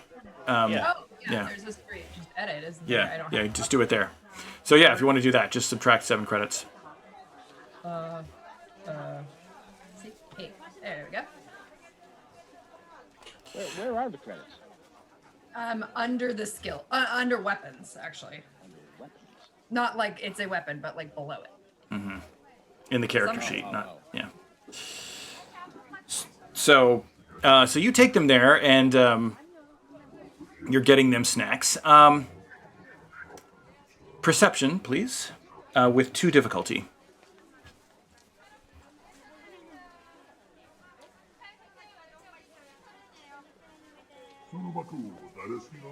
One success, 3 advantage. Okay. So you notice while you're handing out treats. I was always going to say you're handing them down, but you're not. You're handing them out and up. Yeah, I'm handing them like literally out at best. Yes. You notice that, like, you go to hand one to one of them, and he's gone. And you don't know where he went. And you kind of look around, and you see he is over across the way, talking to a fairly compact, kind of fairly slight human in a kind of heavy overcoat, and a big hook, and a not quite as big but still large Gamorrean, who are flanking the shorter human. Is he in trouble, or will he be back for his snacks? They look over, and you see their expressions, like, get up, their eyes go a little bit wide, and they go, "No, he's fine." Okay, but is he coming back for the snacks? They kind of like look at each other like a little bit, and they're kind of like they're unsure. And then that kid does he kind of walks over, and the human kind of looks at you, and his 2 apparent bodyguards are also looking at you, and then they kind of just continue on their way. And he comes back and says, Do you have my snack still? Did one of them steal it?" No, I still have him. Here you go. Okay. And he eats it ravenously. Are you okay? Are they mad at you for hanging out with me? No. Is he? I don't know if you want a perception on that, but is that like not a? A perception would be helpful, yeah. Okay. With 2, 1 difficulty. He's not that. He's one of the younger ones. 1 success, 1 triumph. Okay. 1 success, 1 triumph. So, this is what you get. When you ask him that, he looks over at them, and you see the human kind of... He does that, and he goes. Then he looks back at you and goes, "No." Okay. Hang on. She's actually gonna go back, and you can tell me how much this is gonna cost. But she'll go back to the market stall that she just came from, and Hey, I need another round of snacks, and I need your best stuff that lasts a while. Okay. And so you get another round of snacks and a big bag of jerky. all right. You don't know what kind of animal it's from. It's just jerky. Fair enough. She is going to sneak a little bit of the jerky into her pocket because snacks for later. Yes. But then she will come back with the other round of snacks, and she'll hand out the fresh ones, and then and probably like I think she'll talk to the tallest one, Okay. and she'll say, "You'll make sure that this gets shared, right? You take care of each other." Charm with a blue die. And 2 difficulty. My tallest. Ooh. 4 failures, 3 advantages. Wow. That was a bad roll. That's a bad roll. Now we know how it feels. Yeah. Well, you tell me, what do you think is the result of that on this kid? I would say that is probably she will fall for whatever line he gives her because she assumes he does take care of the younger ones, but in reality, he's kind of a bully and he picks on the younger ones. And if she's going to give him this bag of jerky and there's no way any of them are getting it. Right. Yeah. That sounds reasonable. That's kind of where I was going. So yeah. So he's like, sure, of course. So yeah. All right. So that is that. Is there anything else that you wanted to do, Lena, before you head over to the Den of Antiquities or anywhere else?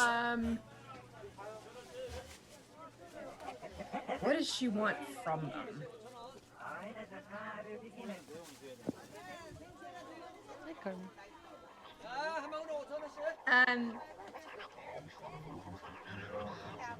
So, do you guys have like competition I should worry about, or is it mostly you? Ooh, that's good. That is good. Yeah, there's another group of kids. They live down in the catacombs, but as long as you don't go there, that's fine. That's their territory. This is our territory up here. We're actually going down there to put some dead cephalopods in one of their chimneys. Well, okay. I'm assuming those smell pretty bad when they start to get kind of ripe. They do, And your friends. especially when you drop them directly on a fire. Oh, gross. Okay, I was actually supposed to do something, so I'm gonna go do it. But if you need to come talk to me, especially if you're gonna get in trouble, I don't want you to get in trouble because of me. So you can come talk to me. I'm assuming you can find me. Okay. And they kind of just again look at each other like, right, all right. I think I left them with just this little creature is weird. Yes. How much? What do you want for credits for the second round? And so second round, and then whatever for the jerky. I'm gonna say another 12 credits total. 12 credits should do it. Okay, so.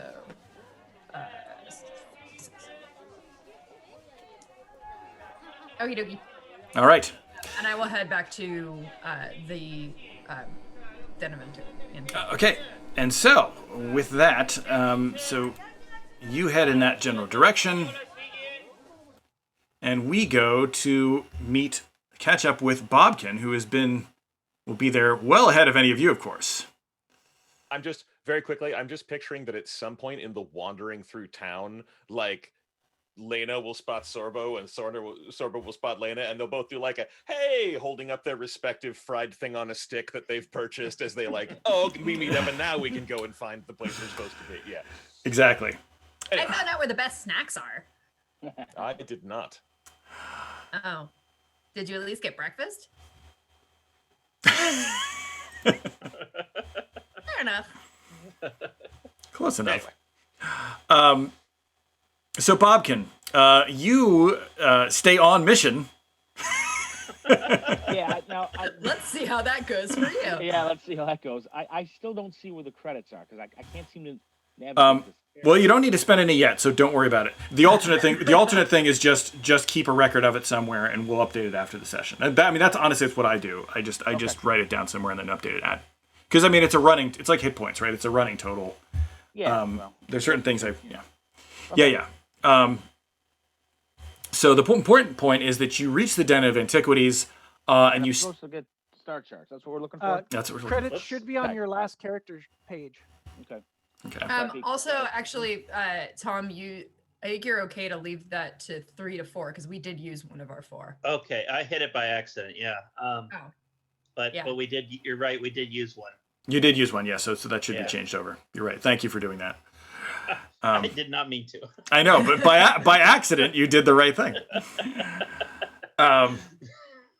So Bobkin, you step into the Den of Antiquities, and it is literally chock full of just random curios and weird stuff. Some biological, some technological, some just fragments of, stone tablets and metal objects from 100 different cultures. There's a small, but there's a crate dragon skeleton hanging from the ceiling. There's some kind of, it looks like a diagonal in a jar, which looks like it's been pickled until you see it move. There's a lot of weird stuff in here. There's a handful of people moving around, potential customers, just kind of aimlessly checking things out. All right, just a quick perusal. Yeah. Without picking stuff up, just looking. Anything that looks familiar, I don't expect it to just be laying out, but you never know. Mhm. Anything that would be related. Is there a Jedi artifacts section? Yeah, right. Yeah, I know that's not going to be there. Aisle 7. But anything that looks interesting that maybe they don't know what they have, that kind of thing. There is nothing that you see. Well, let's do a roll for this because this is a. This is like a Force sense thing, right? Here's why I asked. Yeah. I was once in a shop and this guy had this little Masonic bauble. He had no idea it was worth $800, and he sold it to me for $50. So Yeah. It happens. you Should have gone on Antiques Roadshow. Yeah. Should have gone on Antiques Roadshow. So so there's a couple things you can try. You can reach out with the Force, but yeah, that's a good idea. That's that's another thing. You could also obvious. It could be. You don't really. You're not really sure. The thing is, because you're just kind of getting back into this, you're having to kind of do a lot of the stuff that you do kind of when you're a Padawan, which is like close your eyes and reach out your hands. Which a Jedi Knight would not have to do, and you probably shouldn't do when you're standing in the middle of a shop. Going back from that, you don't have any training in lore, I believe, but you could roll that. You could roll the dice anyway to see if you recognize anything. So that would be viable. I think that would probably be a good thing to do. Okay. So if you want to try that, do some lore. I'm going to say it's just 2 dice because it's just typical. Like the stuff is out there. It's meant to be seen. It's more a matter of two difficulty dice. Alrighty, let's see what happens. Wow. Okay. So 4 6. Our only competent member has joined the party. Boo. I was fine until I trusted the older kid. Yes, the Jedi has joined the chat. So you also got 3 threats, which is interesting. Mm-hmm. That's what I'm saying. It's a bunch of Sith statues. Yeah. So it's not. I'm going to say it's not Sith stuff. But this is what you see. You do see something that definitely looks like it's not part of a Jedi temple, but it definitely there's some particular ruins that you've been to I'm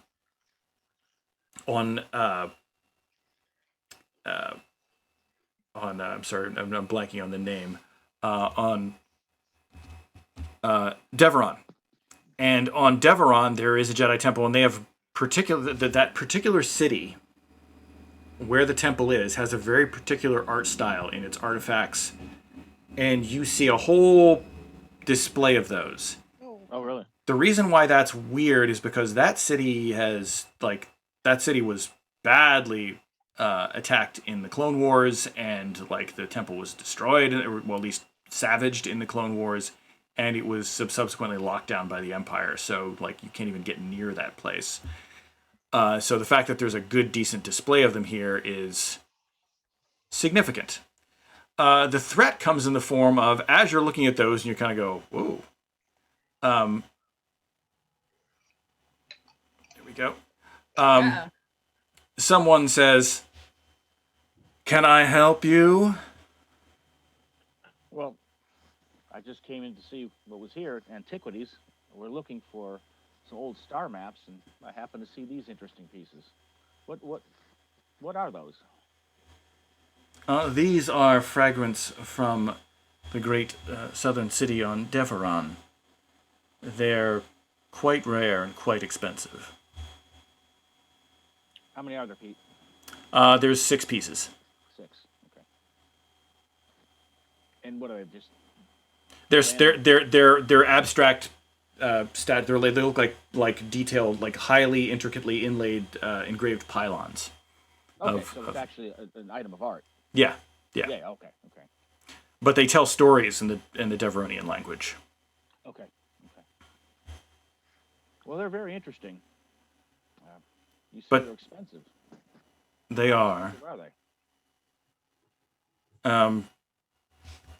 they? She kind of looks you over.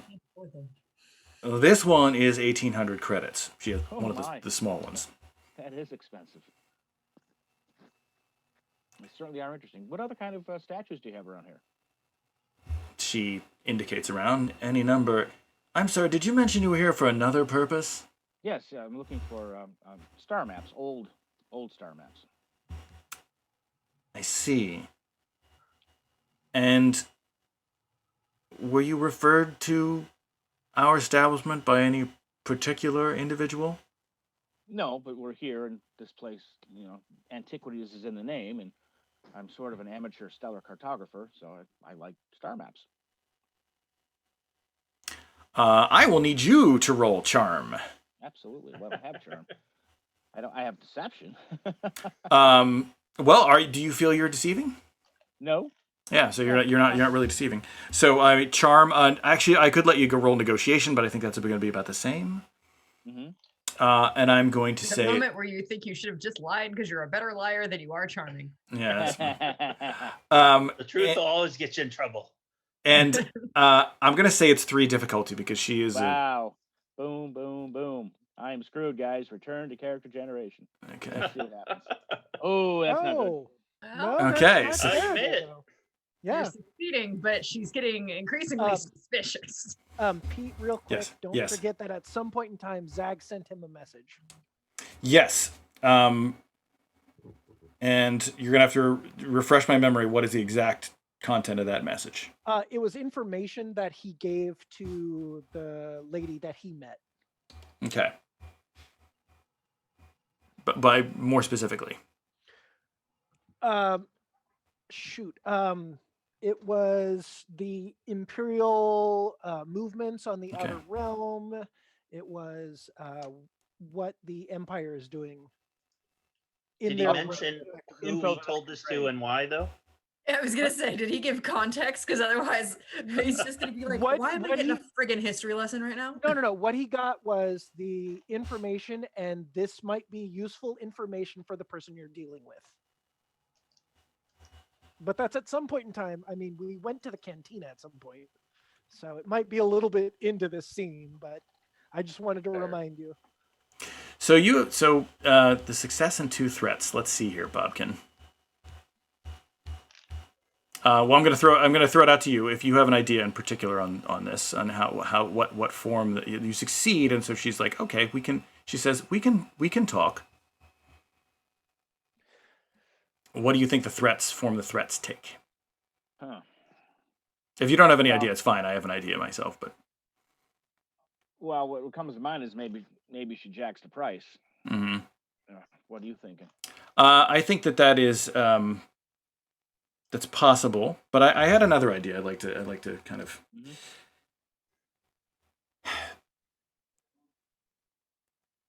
Let me, Master Ondar, whose establishment this is.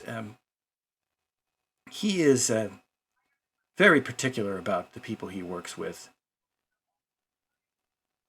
And star charts are a sort of a special case. Star charts are, of course, transferable.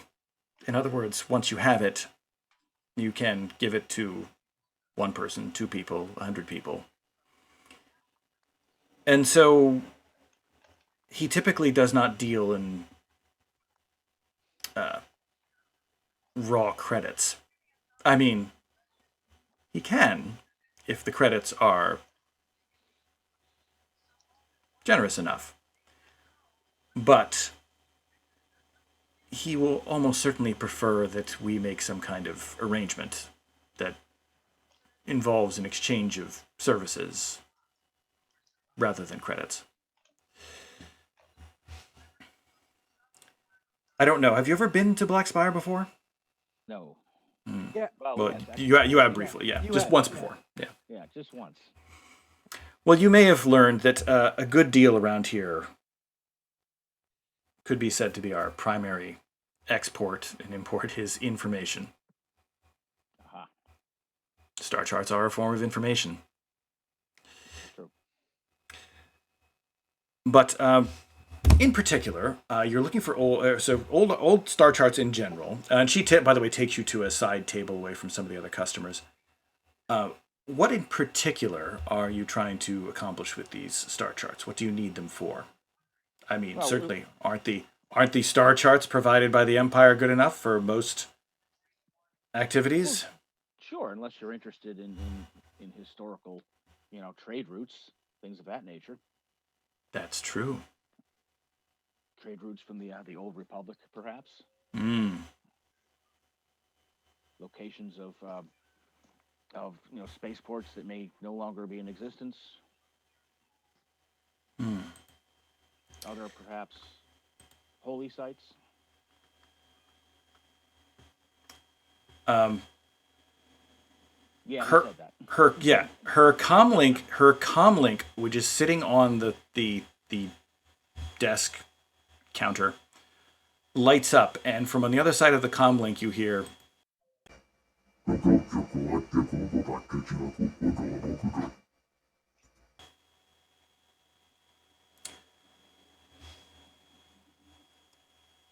Master Ondar wants to know if you were, and please be honest, were you sent here by anyone in particular? We weren't, right? No, we were not. No. No, this isn't of our own accord. At this moment, you get the message from Zag. Okay. And you're just like, Hey, dude, if you end up having to deal in information, try this one.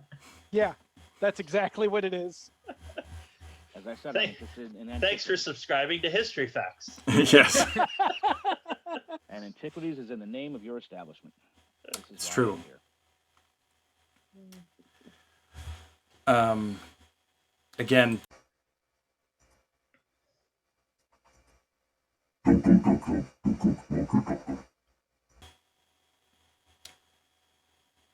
well, why don't we go see Master Ondar? I believe he would like to talk this over with you. Let's lead the way. All right. Full well, I'm walking to my death, but that's okay. So you walk on back to a back in a corridor to a small office which has another fully separate set of interesting antiquities in it. A fairly unusual looking custom workstation of some kind. And the Ithorian, Dok Ondar, is sitting behind it. I need you to make a perception roll with 2 difficulty. Perception.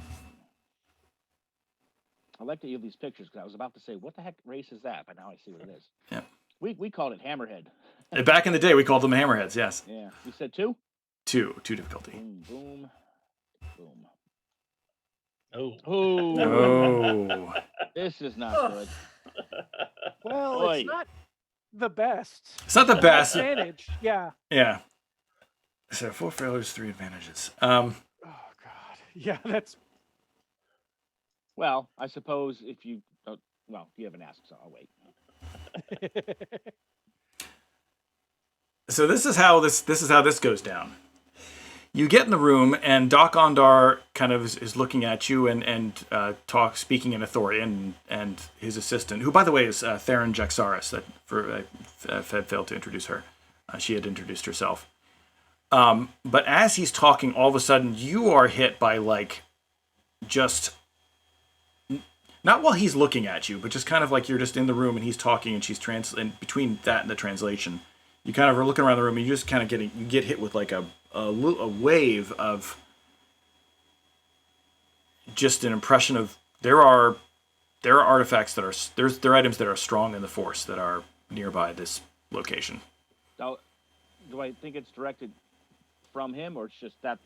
Does not appear directed from him. It's just you get a strong impression that there is something or some things that are, but it's a mix. It's just like he's got some stuff under this roof.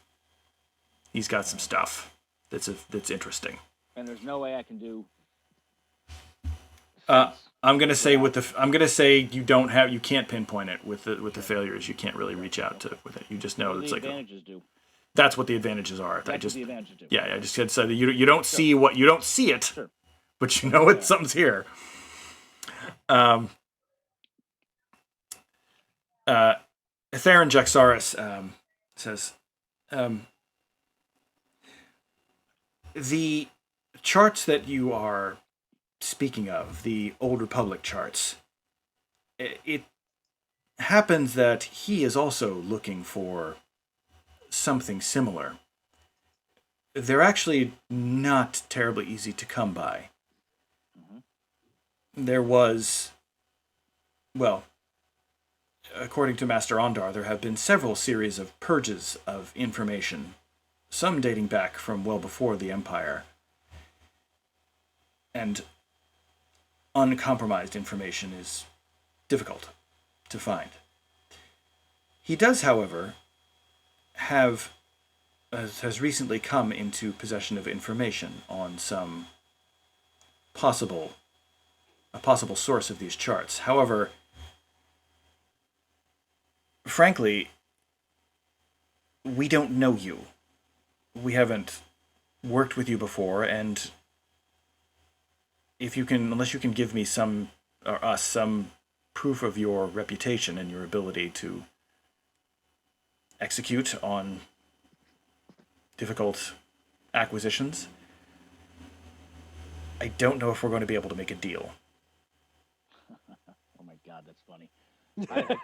How do you have to? Yes, here's my bona fides of me being a criminal. Yes, I can do that.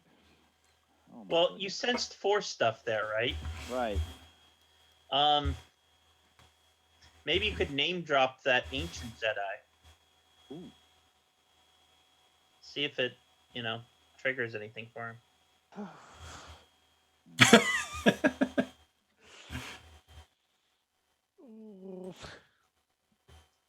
Nick, are you actually making both in sounds? You're trilling. Yeah. Zag is not happy with that, but well, he's not here. What's going on? Yes. Yeah, exactly. Well, I'm not sure how I can, prove my ability. This isn't exactly a resume type situation. But if you're looking for items and you're looking for someone to retrieve items, I have associates, and we can attempt to do so. But I have no reputation. If you have a reputation, you tend to get noticed. I don't have a reputation. I have a sorbo, though. I'm interested in a sorbo. You tend to get noticed if you have a reputation. You're going to be successful. Yeah, you do. In these endeavors, one must be unnoticed. Now, Pete, I've got what have I got? Yeah, you tell me how you. Underworld. Would Underworld help? Underworld would definitely help in saying like who you I mean, technically you do. I mean, here's the thing. Yeah, like I see the argument you're making, but at the same time, criminals know who the other criminals are, right? Right. So you do have underworld. So if you wanted, you could conceivably name drop someone who could vouch for you, because you do have a you have a history as a thief. It's not like Right. anything Underworld, remarkable. streetwise is what comes to mind, but Underworld would make sense. Yeah. Okay, so let me do that. Okay. I'm gonna say that's against because it's gonna be see the problem is it's gonna be difficult to. You need to name someone who's good enough that's gonna make a difference for him. Right. So it's gonna be hard. It's gonna be 3 dice, 3 purple dice. Sorry, but that's what it's gonna be. Well, that's what I am totally in favor of you spending a light side point on this. Even There- if it's necessary. I I was think gonna say at some point we need to spend a light side point on getting information out of this dude. Is that a white one? Yeah. yeah, you just add it in. Okay. Don't screw me. Let's see. Hey. Ooh. Well. No. That's good. That's excellent. Yeah. Incredibly good. Yes. Is that That's good? incredibly good. 4 Yeah. successes, 4 threats. So Yeah. Okay. This is a high stakes thing you're doing. The threat Yeah. makes sense, but the 4 successes is great. Yeah. Wouldn't it be 5 successes? Don't the light side each count as No. success? The light side thing is just a marker to say you've added 1 automatic success. Exactly. Okay. Yeah, it says 2. I didn't It's mean to add 2, but Yeah. That's No, no. no, It you it, added it's- What you one. roll on the die doesn't actually matter. Yeah. it doesn't I actually got matter. you. Yeah. I got you. Yeah. Ah. I got you. Yeah. Okay. All right, It's cool. it's just it's an extra die. Okay. I may be told that I'm doing that wrong, by the way. So I've just occurred to me. I'm like, I'm not exactly sure where that text is. So I'll look that up, and maybe we've been doing it wrong, but it's okay. It works. Again, new at this. But that's certainly good enough.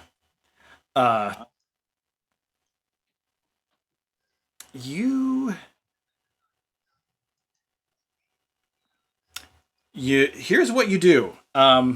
You knew a hacker, a really good hacker named Friss Vidi. All right. That's right. I did. And Friss Vidi is actually he's not a crime lord, but he's known as an excellent slicer. So you can say, you can name drop Friss Vidi and say, I've worked with Friss Vidi. He will vouch for me. If you can get a message to him, I'm sure he will, tell you. There you go. Okay.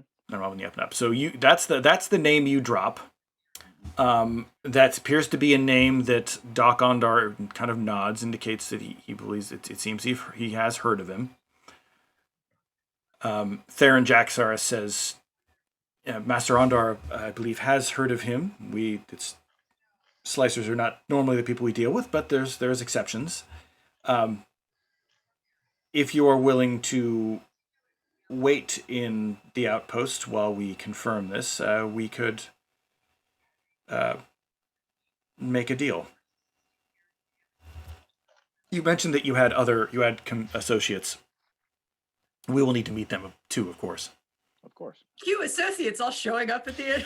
Yes, and so then over the next few minutes, the people basically the person in front who's watching the store keeps coming back like, "There's another person here." Oh, he's with me. Yeah. Oh, he's with me. Yeah. Oh, he's with me. Oh, shit. It's like the Hobbit. Exactly. Yes. Exactly. It's just Right. the dwarves all show up one by one. If I have to go and wait somewhere, that's the time to try to figure out whatever that item was that he felt. Okay. Yeah. So you can. Yeah. So if you. Sight.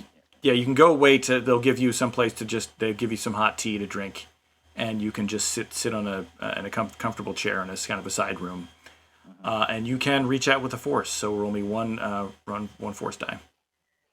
So what do I roll? One white die. Just roll like it. Skill. You just roll the one white die. You're just activating the force power. Yeah, it's just force. Okay, I'm not rolling anything then. No, I'm not rolling a specific skill. You're not rolling a specific skill. You're rolling the white die. So click the white die. Okay. Yeah, And then and just click roll roll it? dice. Yeah. Okay. There you go. That's all you need. Okay. There are definitely Jedi items in this building. You can sense the alignment of the Force. You can sense sort of the sort of the psychometric impressions left by the Jedi who use them. You can't identify what they are or who they are, but you know that there is. Yeah, they're locked up. You're pretty sure, but you have a general idea of where they are. They're in the building, somewhere down there in a secure room, somewhere down that hall. On a semi odd question, is it like now he senses less because some of them are Sith, or no? It's just a matter. It's light side. It's just That's why I was asking. No, it's just a matter of he just. I think it's more just a matter of Bobkin had been shut off from the Force for a long time, and so you open yourself up to the Force, and like you're like, okay, I'm open, and all of a sudden, like your antenna's picking up too much. So that was what happened to him originally, and then he's like, okay, let me calm down, focus, and get this. Doesn't always happen that way, but that's the way it happened this time. Okay. So that's it. So you know that the guy definitely has Jedi artifacts on the premises. Make a note to use my underworld. Can't do it sitting in the chair. Yeah. I'd like to know more about this dude. Okay. Like, where would he have gotten these things? But that's for later. Well, you know at least this much. You know that Zag had a line on a guy who will pay people to go after unused Jedi related stuff, and will pay good money for it. So that was what originally drew you guys back here 6 months ago, before the start of the campaign. So you know at least that much, that he does pay people to go get stuff. So the rest of you show up. We're looking for like a tall guy. I mean, it's relative, but like long red beard. I mean, like sometimes he'll just like stare into space. It's normal, but like it comes off a little weird. Yeah, the one person minding the shop is like, okay, another one. And so Sorbo and Lena come in first, and immediately the person in the front desk is like, you can't bring food in here. Oh, hang on. Yeah, exactly. The two of us just immediately stop in the doorway, stuff face, toss stick, thumbs up. And so as you're like chewing down the rest of your like literally licking your lips when Tom and Zag come through the door, and Tom and Zag, you see them like like trying to finish. I don't think Zag headed here. Zag didn't head here. Oh, you didn't head here. Okay, I thought it was wrong. Yeah, he followed the. Oh, that's right. He went to the ladies' shop. He went to the ladies' shop. Yes. Yeah, sorry. That's fair. That's right. Yeah, that's right. I forgot about that too. Thank you. We can't unsplit the entire party. Yeah. Like, that would be way. That would be ridiculous. Tom would be here though. Yeah. He was just taking the edge off. Score some dead sticks and then head here. Exactly. So you score. You got some. You got a nice little supply of death sticks and chack root and a couple of other party favors. We'll have to figure out what the cost of that is as well. Wait till I get that Jedi mind trick. I was hoping that the writing job on the side and that the drug use would balance out. They balance each other out. I mean, that's fair. That's fair. We'll say that is a fair balance, unless it comes up as an obligation. If it comes up as an obligation, then that means that there's a problem. That means it's fallen. It's actually not out of character, but out of game. Like all right, set up if you want. Hey, that would be super awesome if you wanted to. That would be terrific. I would definitely be willing to give some. They don't have inspiration in this game, but we could come up with some commensurate award for you providing that. Hang on. I'd just like to rephrase that. I'm definitely willing to support your drug habit if you write things for me. Yes, exactly. Virtual drug habit. Yes, virtual. In any case, everyone except Zag is now in the room with Dok Ondar, and what I am going to need to do, I don't want to go through the sort of conversing with everybody, but I want you to each of you pick a skill that you think that you want to roll against, that you think would represent your allow you to demonstrate your bona fides. And that can be a skill that, I mean, obviously if it's something too esoteric, then like it's going to be meaningless to Dok Ondar, but pick a skill, say, this is why I'm good at what I do, please hire me. and roll against that skill. And again, I'm going to say it's going to be 3 difficulty because that's what we did for Bobkin. So it's got to be against 3 difficulty. So I don't need to do it. You don't need to do it. You've already done it. But everybody else needs to do it just to get a general assessment of what the group is, in his opinion.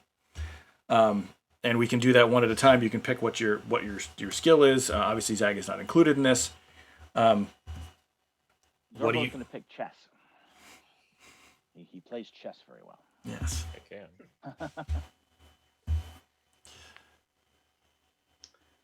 Tom will just straight up lie. He'll tell him whatever the guy seems to respond well to. Mm-hmm. Okay. I mean, he's obviously a dealer in rare antiquities, so. Okay. He's a good liar. So yeah, so you tell him that you actually. Here's what. Do you mind if I throw something in here? No, go ahead. Because you just heard this name, you tell him, well, I've worked with Lor Santeca before, so. He and I have gone on a couple of expeditions together, and like that's what you tell him. You basically tell him like, I know Lor Santeca. So that's your. I'm just saying, you know, when he needs to call somebody, when he really needs a problem solved. Mm-hmm. Right. Well, let's just say there's a reason I'm here right now. Yes. So it works. It kind of whoa that and Theron Jexaris is like, I see. We know of him. So that works for you. The threat is in the form of they could conceivably at some point check. Sure. You lied about someone local. He's technically not local, so that's okay. that's the good part. That's why it works for me with only one threat. Is it's just like it's not going to be easy for them to follow up on him. He's probably on a dig site somewhere. But anyway, who's next? Oh, quiz me. Give me a place from here that you think would be like a little tricky. Like, don't make it too hard. But and I'll give you a good route. At least a route that you won't die. Typhon. Okay. Roll against your astrogation. You did it. Well, you did it. That's all you need. It's like, okay, well, you wouldn't die. That's not the best way to get there, but you would do this and this and this and this. I mean, no, it's perfectly fine. It's like, this is the route you would take. And they're like, yeah, that's true. That's the route you would take. Okay, that's fair. And then Sorbo. What shall you do, Sorbo? He's going to just say outright, I stand in front of her and I have very little sense of self-preservation. Also, I keep the ship running. Sometimes the ship guns don't get them before they get on the ship. Also, I keep the ship running. Okay. I'm still going to need you to make a roll because everybody else had to make a roll. I mean, honestly, the roll's going to be a mechanics roll. That is why he's here. Yeah, but yeah. That's not what he would say. Right, sure, I get it. I get it. Yeah. So, mechanics versus 3 difficulty. There you go. There you go. Perfect. Ooh. Like, oh, you know your way around a power converter, do you? Also, I'm going to say that triumph is not that Sorbo has, like, the best reputation, but, like, somewhere in a footnote on a police report that was attached to something that came into this shop, his name appeared, just as like, also this jackass was here, and we didn't get a statement off of him, but but you have heard of me, like the most minuscule possible way. Okay. You're the worst mechanic. But yeah, no, it's not that he's the worst mechanic. It's he's a good mechanic. Sorbo's motivation is having a reputation as like everyone knows him, and here's a person in a position of power. No, somehow his name has crossed this desk once in just the most like, why the hell do I remember that? I don't need to remember. That's fine. That's fine. I had a Captain Jack moment. The worst pirate. Yes. Yeah. I actually had an alternate one that I was gonna thought you were gonna go with, but that's what you do. It's fine. But I was just gonna be like, they're sitting there. I was like, well, that sounds all good, but that's all technical, and we don't know. How do we know that you're a good mechanic? And then you look over at his like workstation, and say, and it's like the resolution of the screen improves by tenfold. Like, oh, You know, that's how you know. I would be happy with either of those. Okay, yeah. It's your discretion. Okay, yes. Game wise, it's the same, but just like Yes. here you go. Now you have twice as much workspace. So you have established your bona fides. So Theron Jexaris will again translate for Dok Ondar, and she will tell you. Well, as we had explained to Bobkin earlier, this sort of information, these star charts, are actually at a premium, and we have some, but we're always on the lookout for more. We do not have a reasonably complete set, especially if you're looking for things from the Old Republic. However, we have... Oh, by the way, before all this conversation happens, they ask you to put all of your comm links in a little box. Damn it. Fair. Sorry, Zag. No, that was. Okay. If anybody was like, "Hey, we need more info," Yeah. no, that's fair. You'll put all your comm We're links in a not little box. there. You're fine. No, Yeah, you're doing another thing. We'll get to you. Oh, you just can't get a hold of us. Yeah. That's the yeah. thing. If you guys were like, "We need info," Yeah. Sorry. yeah, We understand there is a particularly unusual derelict shipwreck that has been found that dates back from the Old Republic. And because of the particular place where it was found, in a relatively undisturbed part of deep space, we have every reason to believe that its computer core, specifically its navicomputer, may still be intact. Now, I don't know how much you know about the technology of the Old Republic, but at the time they used crystal and holographic memory, so it is very durable. This If you is... can turn it on, I can figure out how to get the information. It may be difficult to turn it on without working on it for a while, but at the very least you could pull the core, and then we could see about getting it. The problem is, this derelict ship is, as I say, it has been found. It has also been claimed. There is a particular salvage yard, an orbital salvage yard in the Dantian Prime system. DeLuna's Lot, perhaps you may have heard of it. The proprietor is not, and Master Ondar are not on good terms, although the proprietor, DeLuna, is not really on good terms with most living creatures. Do I want to know why you specified living? DeLuna has a very large salvage operation, which is almost entirely composed of droids. Oh, well, at least it wasn't dead people. Why on earth would it be dead people? What's the opposite of living? Okay. We'll just leave that where it lays. He loves the History Channel. Yes.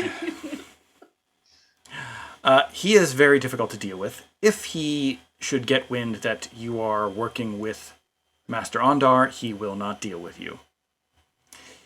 He, as far as we can tell, has plans to repair this derelict ship and sell it to a wealthy collector. But again, he's very difficult. He does not share well. And despite our offers of assisting him, providing schematics, only wanting to look at the data, he has flat out refused to deal with us. He's very protective of his property. So, we're not telling you how to approach this problem. We're just telling you that you probably, if you want to make this deal, you probably should have multiple ways to approach this problem. Now, where do we come in? We can provide assistance in decoding the information. The assumption is that we would share the database. Because, as I said to Bobkin earlier, it's information. Once you have it, it can be copied. If this is an acceptable deal, we'd be willing to help pay expenses for the expedition. And of course, assuming that you want these star charts for a particular further goal, we would also be very interested in what that might be, and we'd potentially be willing to fund... Oh, I can tell you that. Please do. Maybe Sorbo later, Lena. This is the point where Sorbo will lean over. Lena, these are negotiations now. Oh, sorry. Where's Bobkin? I should probably go sit with him. Bobkin's here in the room. This is not like chastisement. This is like a prearranged signal between the two of them of like, you're allowed to talk when we're just talking to people. When it's negotiations, you should probably not be involved in those. So like, I think we're on negotiations now. Gotcha. Do you guys have snacks?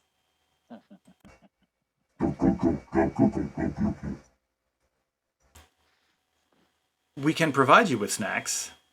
Perfect. Absolutely. And a place to eat them, because I got in trouble for eating in the main room. Side room, of course.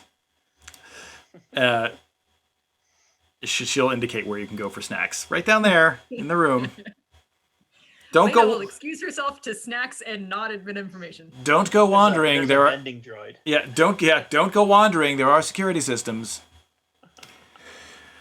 I actually wanted the snacks, so. Well, kind of wants the snacks too. Your enthusiastic friend may be a bit too enthusiastic, but really, as you say, Mr. Sorbo, this is a negotiation. So,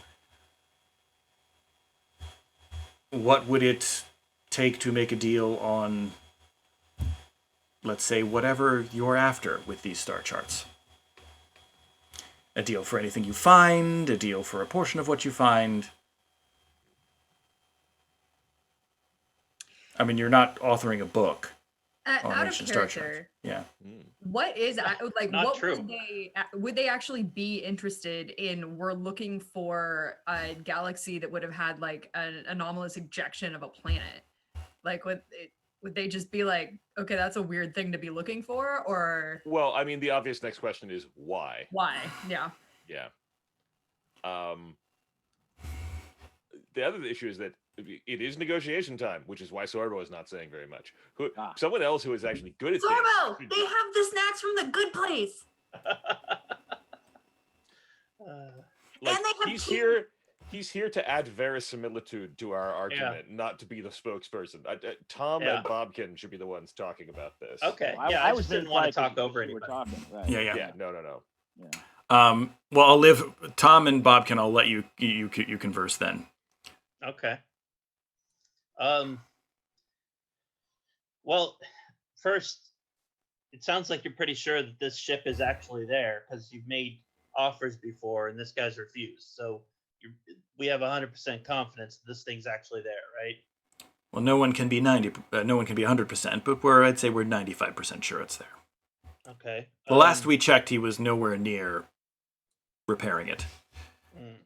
Of course, that was only a holo transmission from the last person we sent to try to intercept the vehicle, and they died. But how many people have you sent? 2. 2? And both of them died? Well, in that case, you mentioned expenses. Obviously, that's a requirement. I personally think a further payment or a line of credit in this establishment would be a good addendum for the danger factor.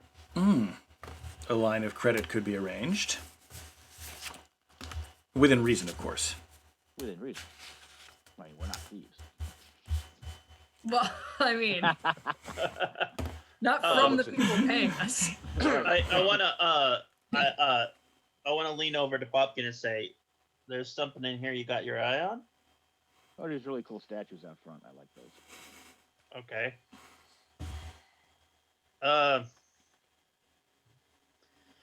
Okay. Yeah. I mean, we're gonna need money for fuel. We're gonna need money for Provisions. provisions. There's all sorts of danger we're gonna be going to here. We'll need an upgrade in weapons. You'll need Security is gonna be tight with 2 attempts already. you'll need EVA suits at the very least. Most likely. Is there any? Does Master Ondar have any particular enemies that if we were to represent ourselves as agents of them, perhaps this shipyard owner's resentment could be used against him. The problem is not whether Master Ondar has enemies. The problem is whether DeLuna has any friends. Okay. You could say that you were from the Emperor himself, and he would likely tell you to spin off on a long orbit. As I say, he is difficult. An exorbitant amount of money would get his attention, Sure. but I'm assuming that you don't have that. Nope, we wouldn't be talking if we had that. It's more money than we have to deal with, so...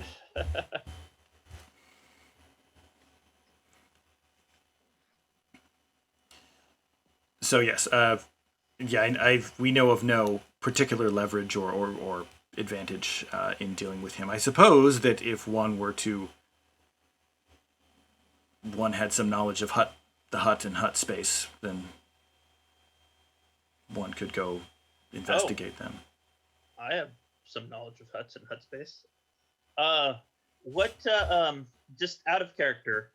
About how big is computer core? It's is moving it by hand a feasible thing? it is. It is. Yes, moving it by hand is definitely a feasible thing. Okay. Yeah, I was thinking that we could come up with a list of equipment that we think is necessary, and submit that to Pete, before the next session. Mm-hmm. Because off the top of my head, we're gonna have to bypass security systems. Obviously, we need weapons. Well, and padding expense reports is a professional skill. It is. So you see where I'm coming from, yeah.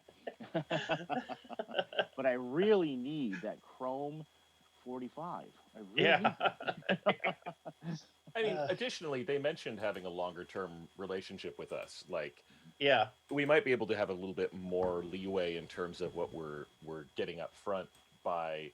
Well, they asked, are we willing to share with them what we get from this, like what our intentions are. Mm-hmm. Yeah. I don't know that we are right now, but it depends on how good the star charts are, I guess. Well, Right. I think as a player, Tom doesn't have this information, but I think as a player, that he twigged Bobkin's force use. He's got Bobkin down as a force user, and that's why he's Probably. bringing up this.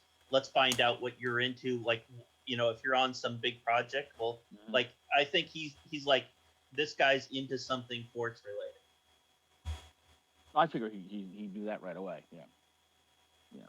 Bob can look at the statues and then yeah. Well, the statues weren't force related. No, but they were. But you started sensing around the shop, and this guy either is force sensitive himself, or Right. somebody there is, Right. and they're on to you. But we don't know. We don't know that. As a player, I don't know about that yet. So Right. But I mean, in terms of like, what are you willing to? Let's put it this way: because their interest is piqued, you're going to have probably a much better time dealing with them if you can come to some kind of like, at least some kind of promise of a further arrangement, like in terms of like, hey, yes, we have a project, yes, we can make it. yeah. Yeah, absolutely. Like if you walk out and say none of your business, it's going to be a little. Oh no. Yeah. No. I mean, like, we would love to have a long-term relationship with these people. They seem like they have their hands in a lot of cookie jars. Mm-hmm. We like cookies, so yeah. Sure. Sure. Speaking of cookies, this is probably about the time when Sorbo excuses himself from the Okay. negotiations. All right.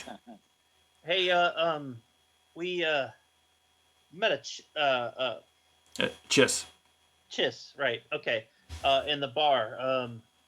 says she had she had good comments about Master Ondar, but I had to ask, how trustworthy is she? Do you know many Chiss? Can't say that I do. Do you know many poisonous reptiles? Yes, I do, in fact. Have you found that it is in their nature to sting and bite and kill? Yeah. I think she's a fan. Oh, wait. To be fair, we know one, don't we? Isn't that what? That's exactly what they're saying. Okay. I think. I understand your analogy. Okay.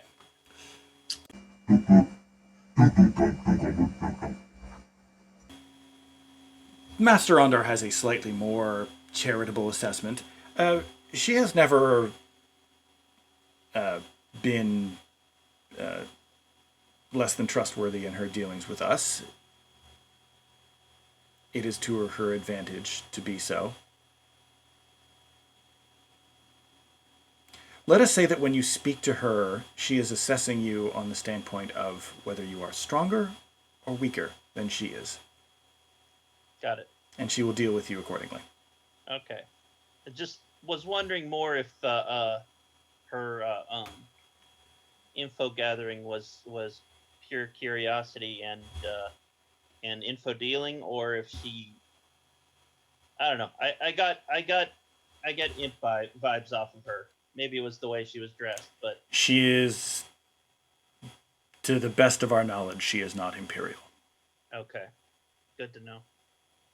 But, and again, I speak for myself here, I would be very surprised if she was, we've never been able to prove anything, but I'd be very surprised if she was an independent operator.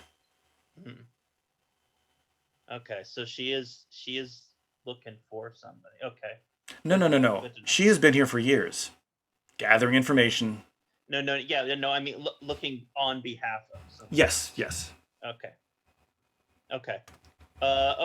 Good to know. So yeah, we'll work out a list, work on a preliminary plan, give you our necessaries. Bobkin, you said there was something you were looking at that you think it'd be necessary right now. No, I not desperately necessarily. need that statue in order Yeah, to not perform this necessarily mission. now. Okay. I'm gonna need that man's prosthetic leg. Yes. Oh, no. Need that guy's eye. No And reason. some celery. Yes. Oh yeah, Lena, you can hear like someone knock on a door like 2 rooms over from where you are, and then like muttered apology. Then you hear someone knock on the door next to you. Oh, and then like hang, and then then your door opens. Yeah. She knows this trick. Oh, that's sort of. Yes.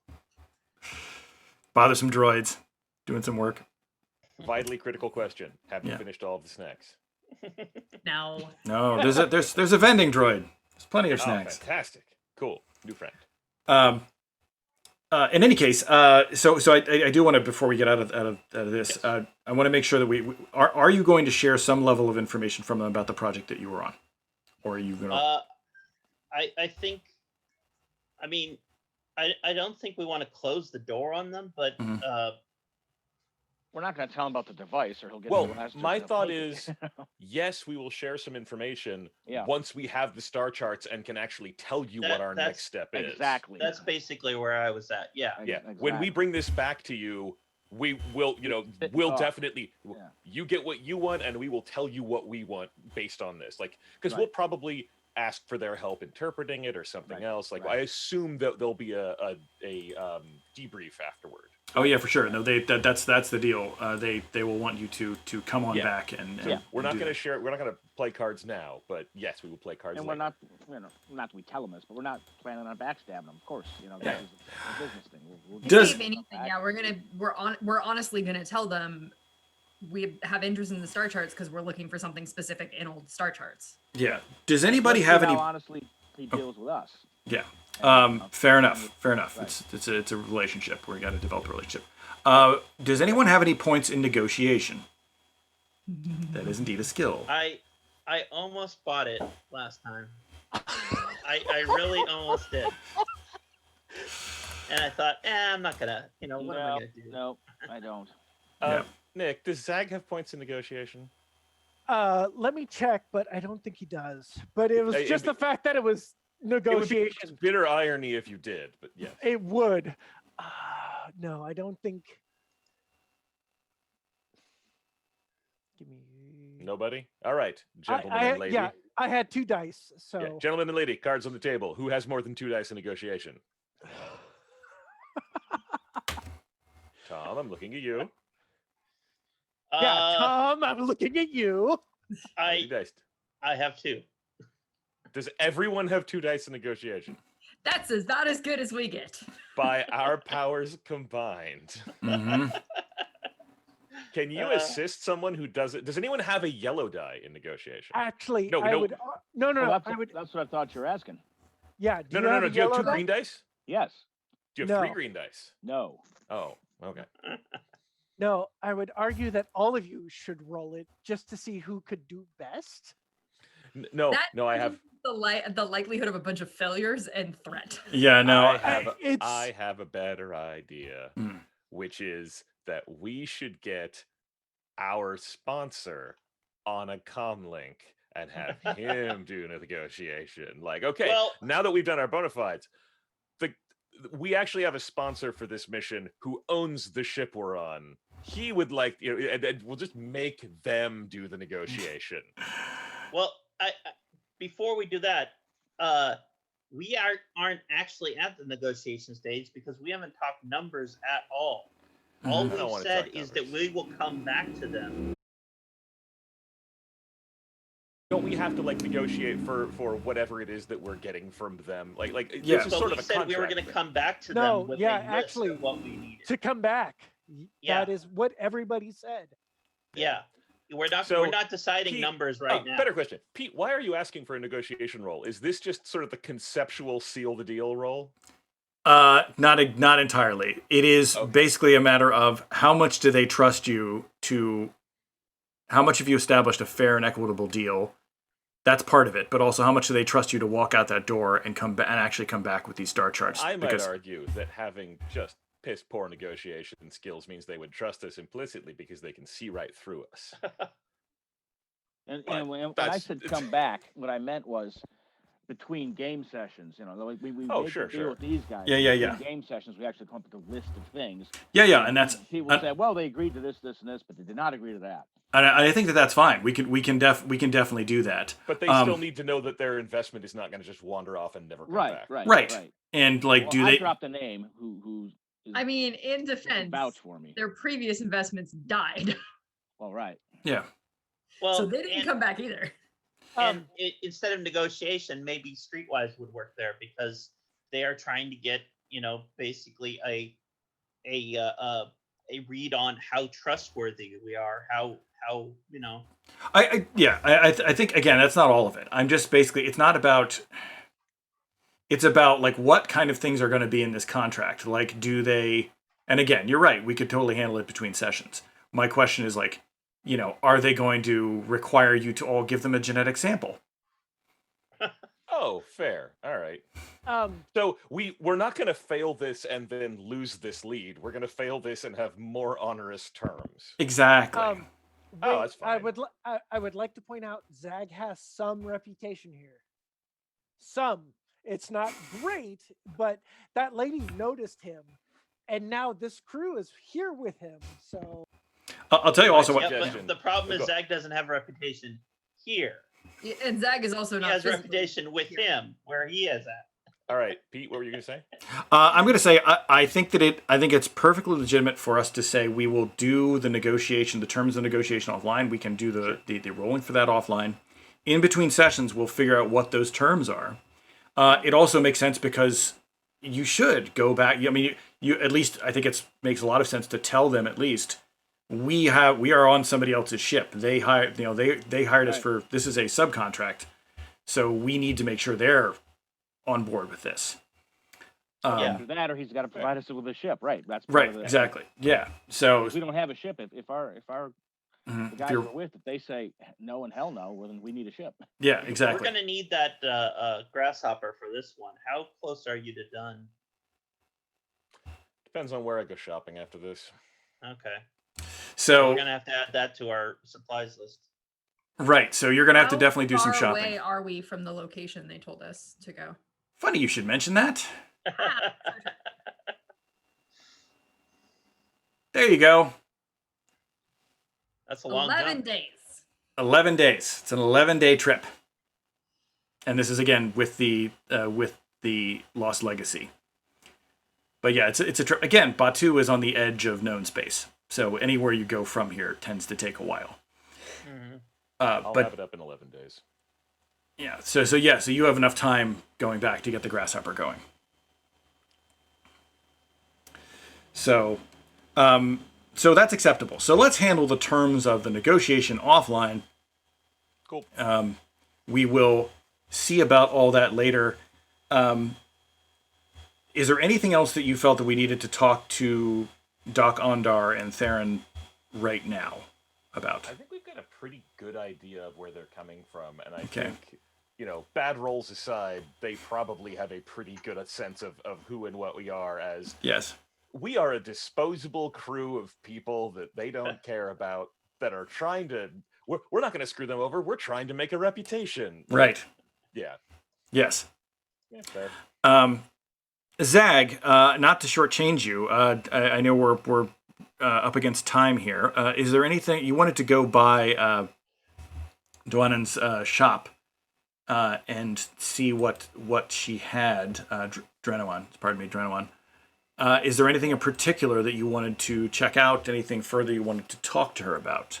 Honestly, it was not anything that she has for sale. It was just talking to her. And Okay. it's not like this is legit. Like, he just wants to get to know her. Mhm. It's not like business. It's just like, hi. Okay. So you can spend some time getting to know her. She walk in the door. She says, "I didn't expect to see you so soon again. Come in." How is your charm, Zag?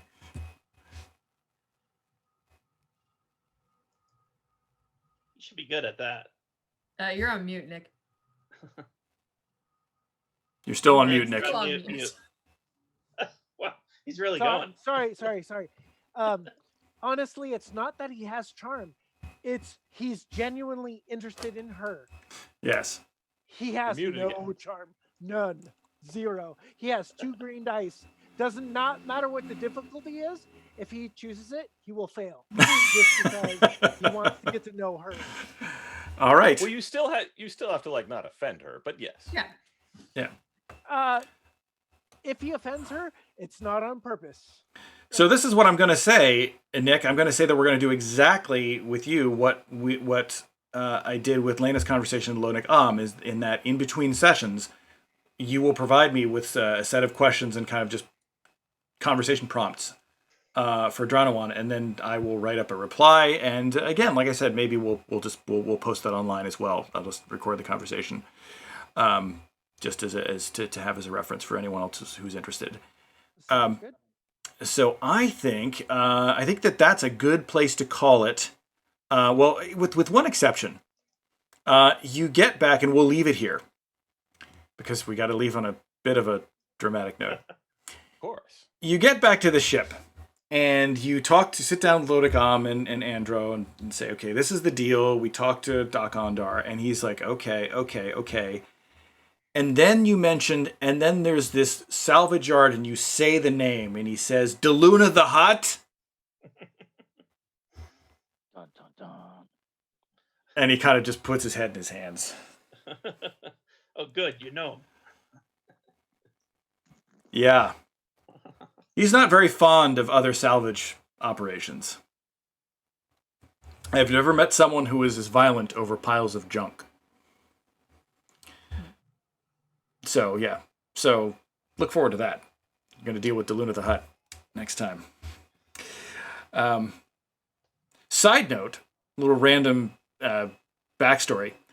That I got that name from when I was a kid, and when I saw A New Hope for the first time, I misheard C-3PO's line about being sent to the spice mines of Kessel or smashed into who knows what, and I could have sworn he said De Luna's lot. And for years, that was part of my headcanon, that there was some place called De Luna's lot.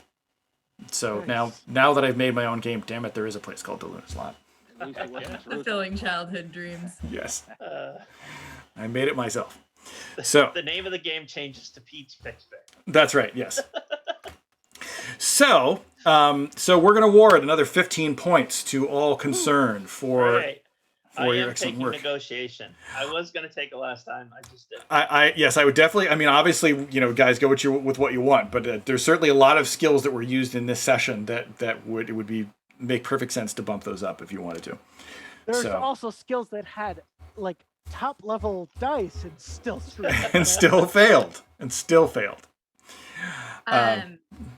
Just to check, that puts us at 150 total XP. It varies up. Your totals will vary because you didn't all have the same amounts in obligations. Oh, So your right. totals will vary, but So for it should those be. of us that took a standard one. It should be. But 50. Yeah, it's 50 earned XP for now. Yes. 50 totally, earned XP. 50. 50 earned Okay. XP. Yes. Your character point totals change, but your total earned XP should be 50. Gotcha. All right. Yeah, Well, sounds good to get it impacted it. So. that's it for this time. I'm going to end the stream. Those of us who can talk about other things will remain offline. But thanks those for Well, watching. Before we end, do you wanted to do the basically the hindrance rolls at the end of the session, right? Oh no, I've done those already.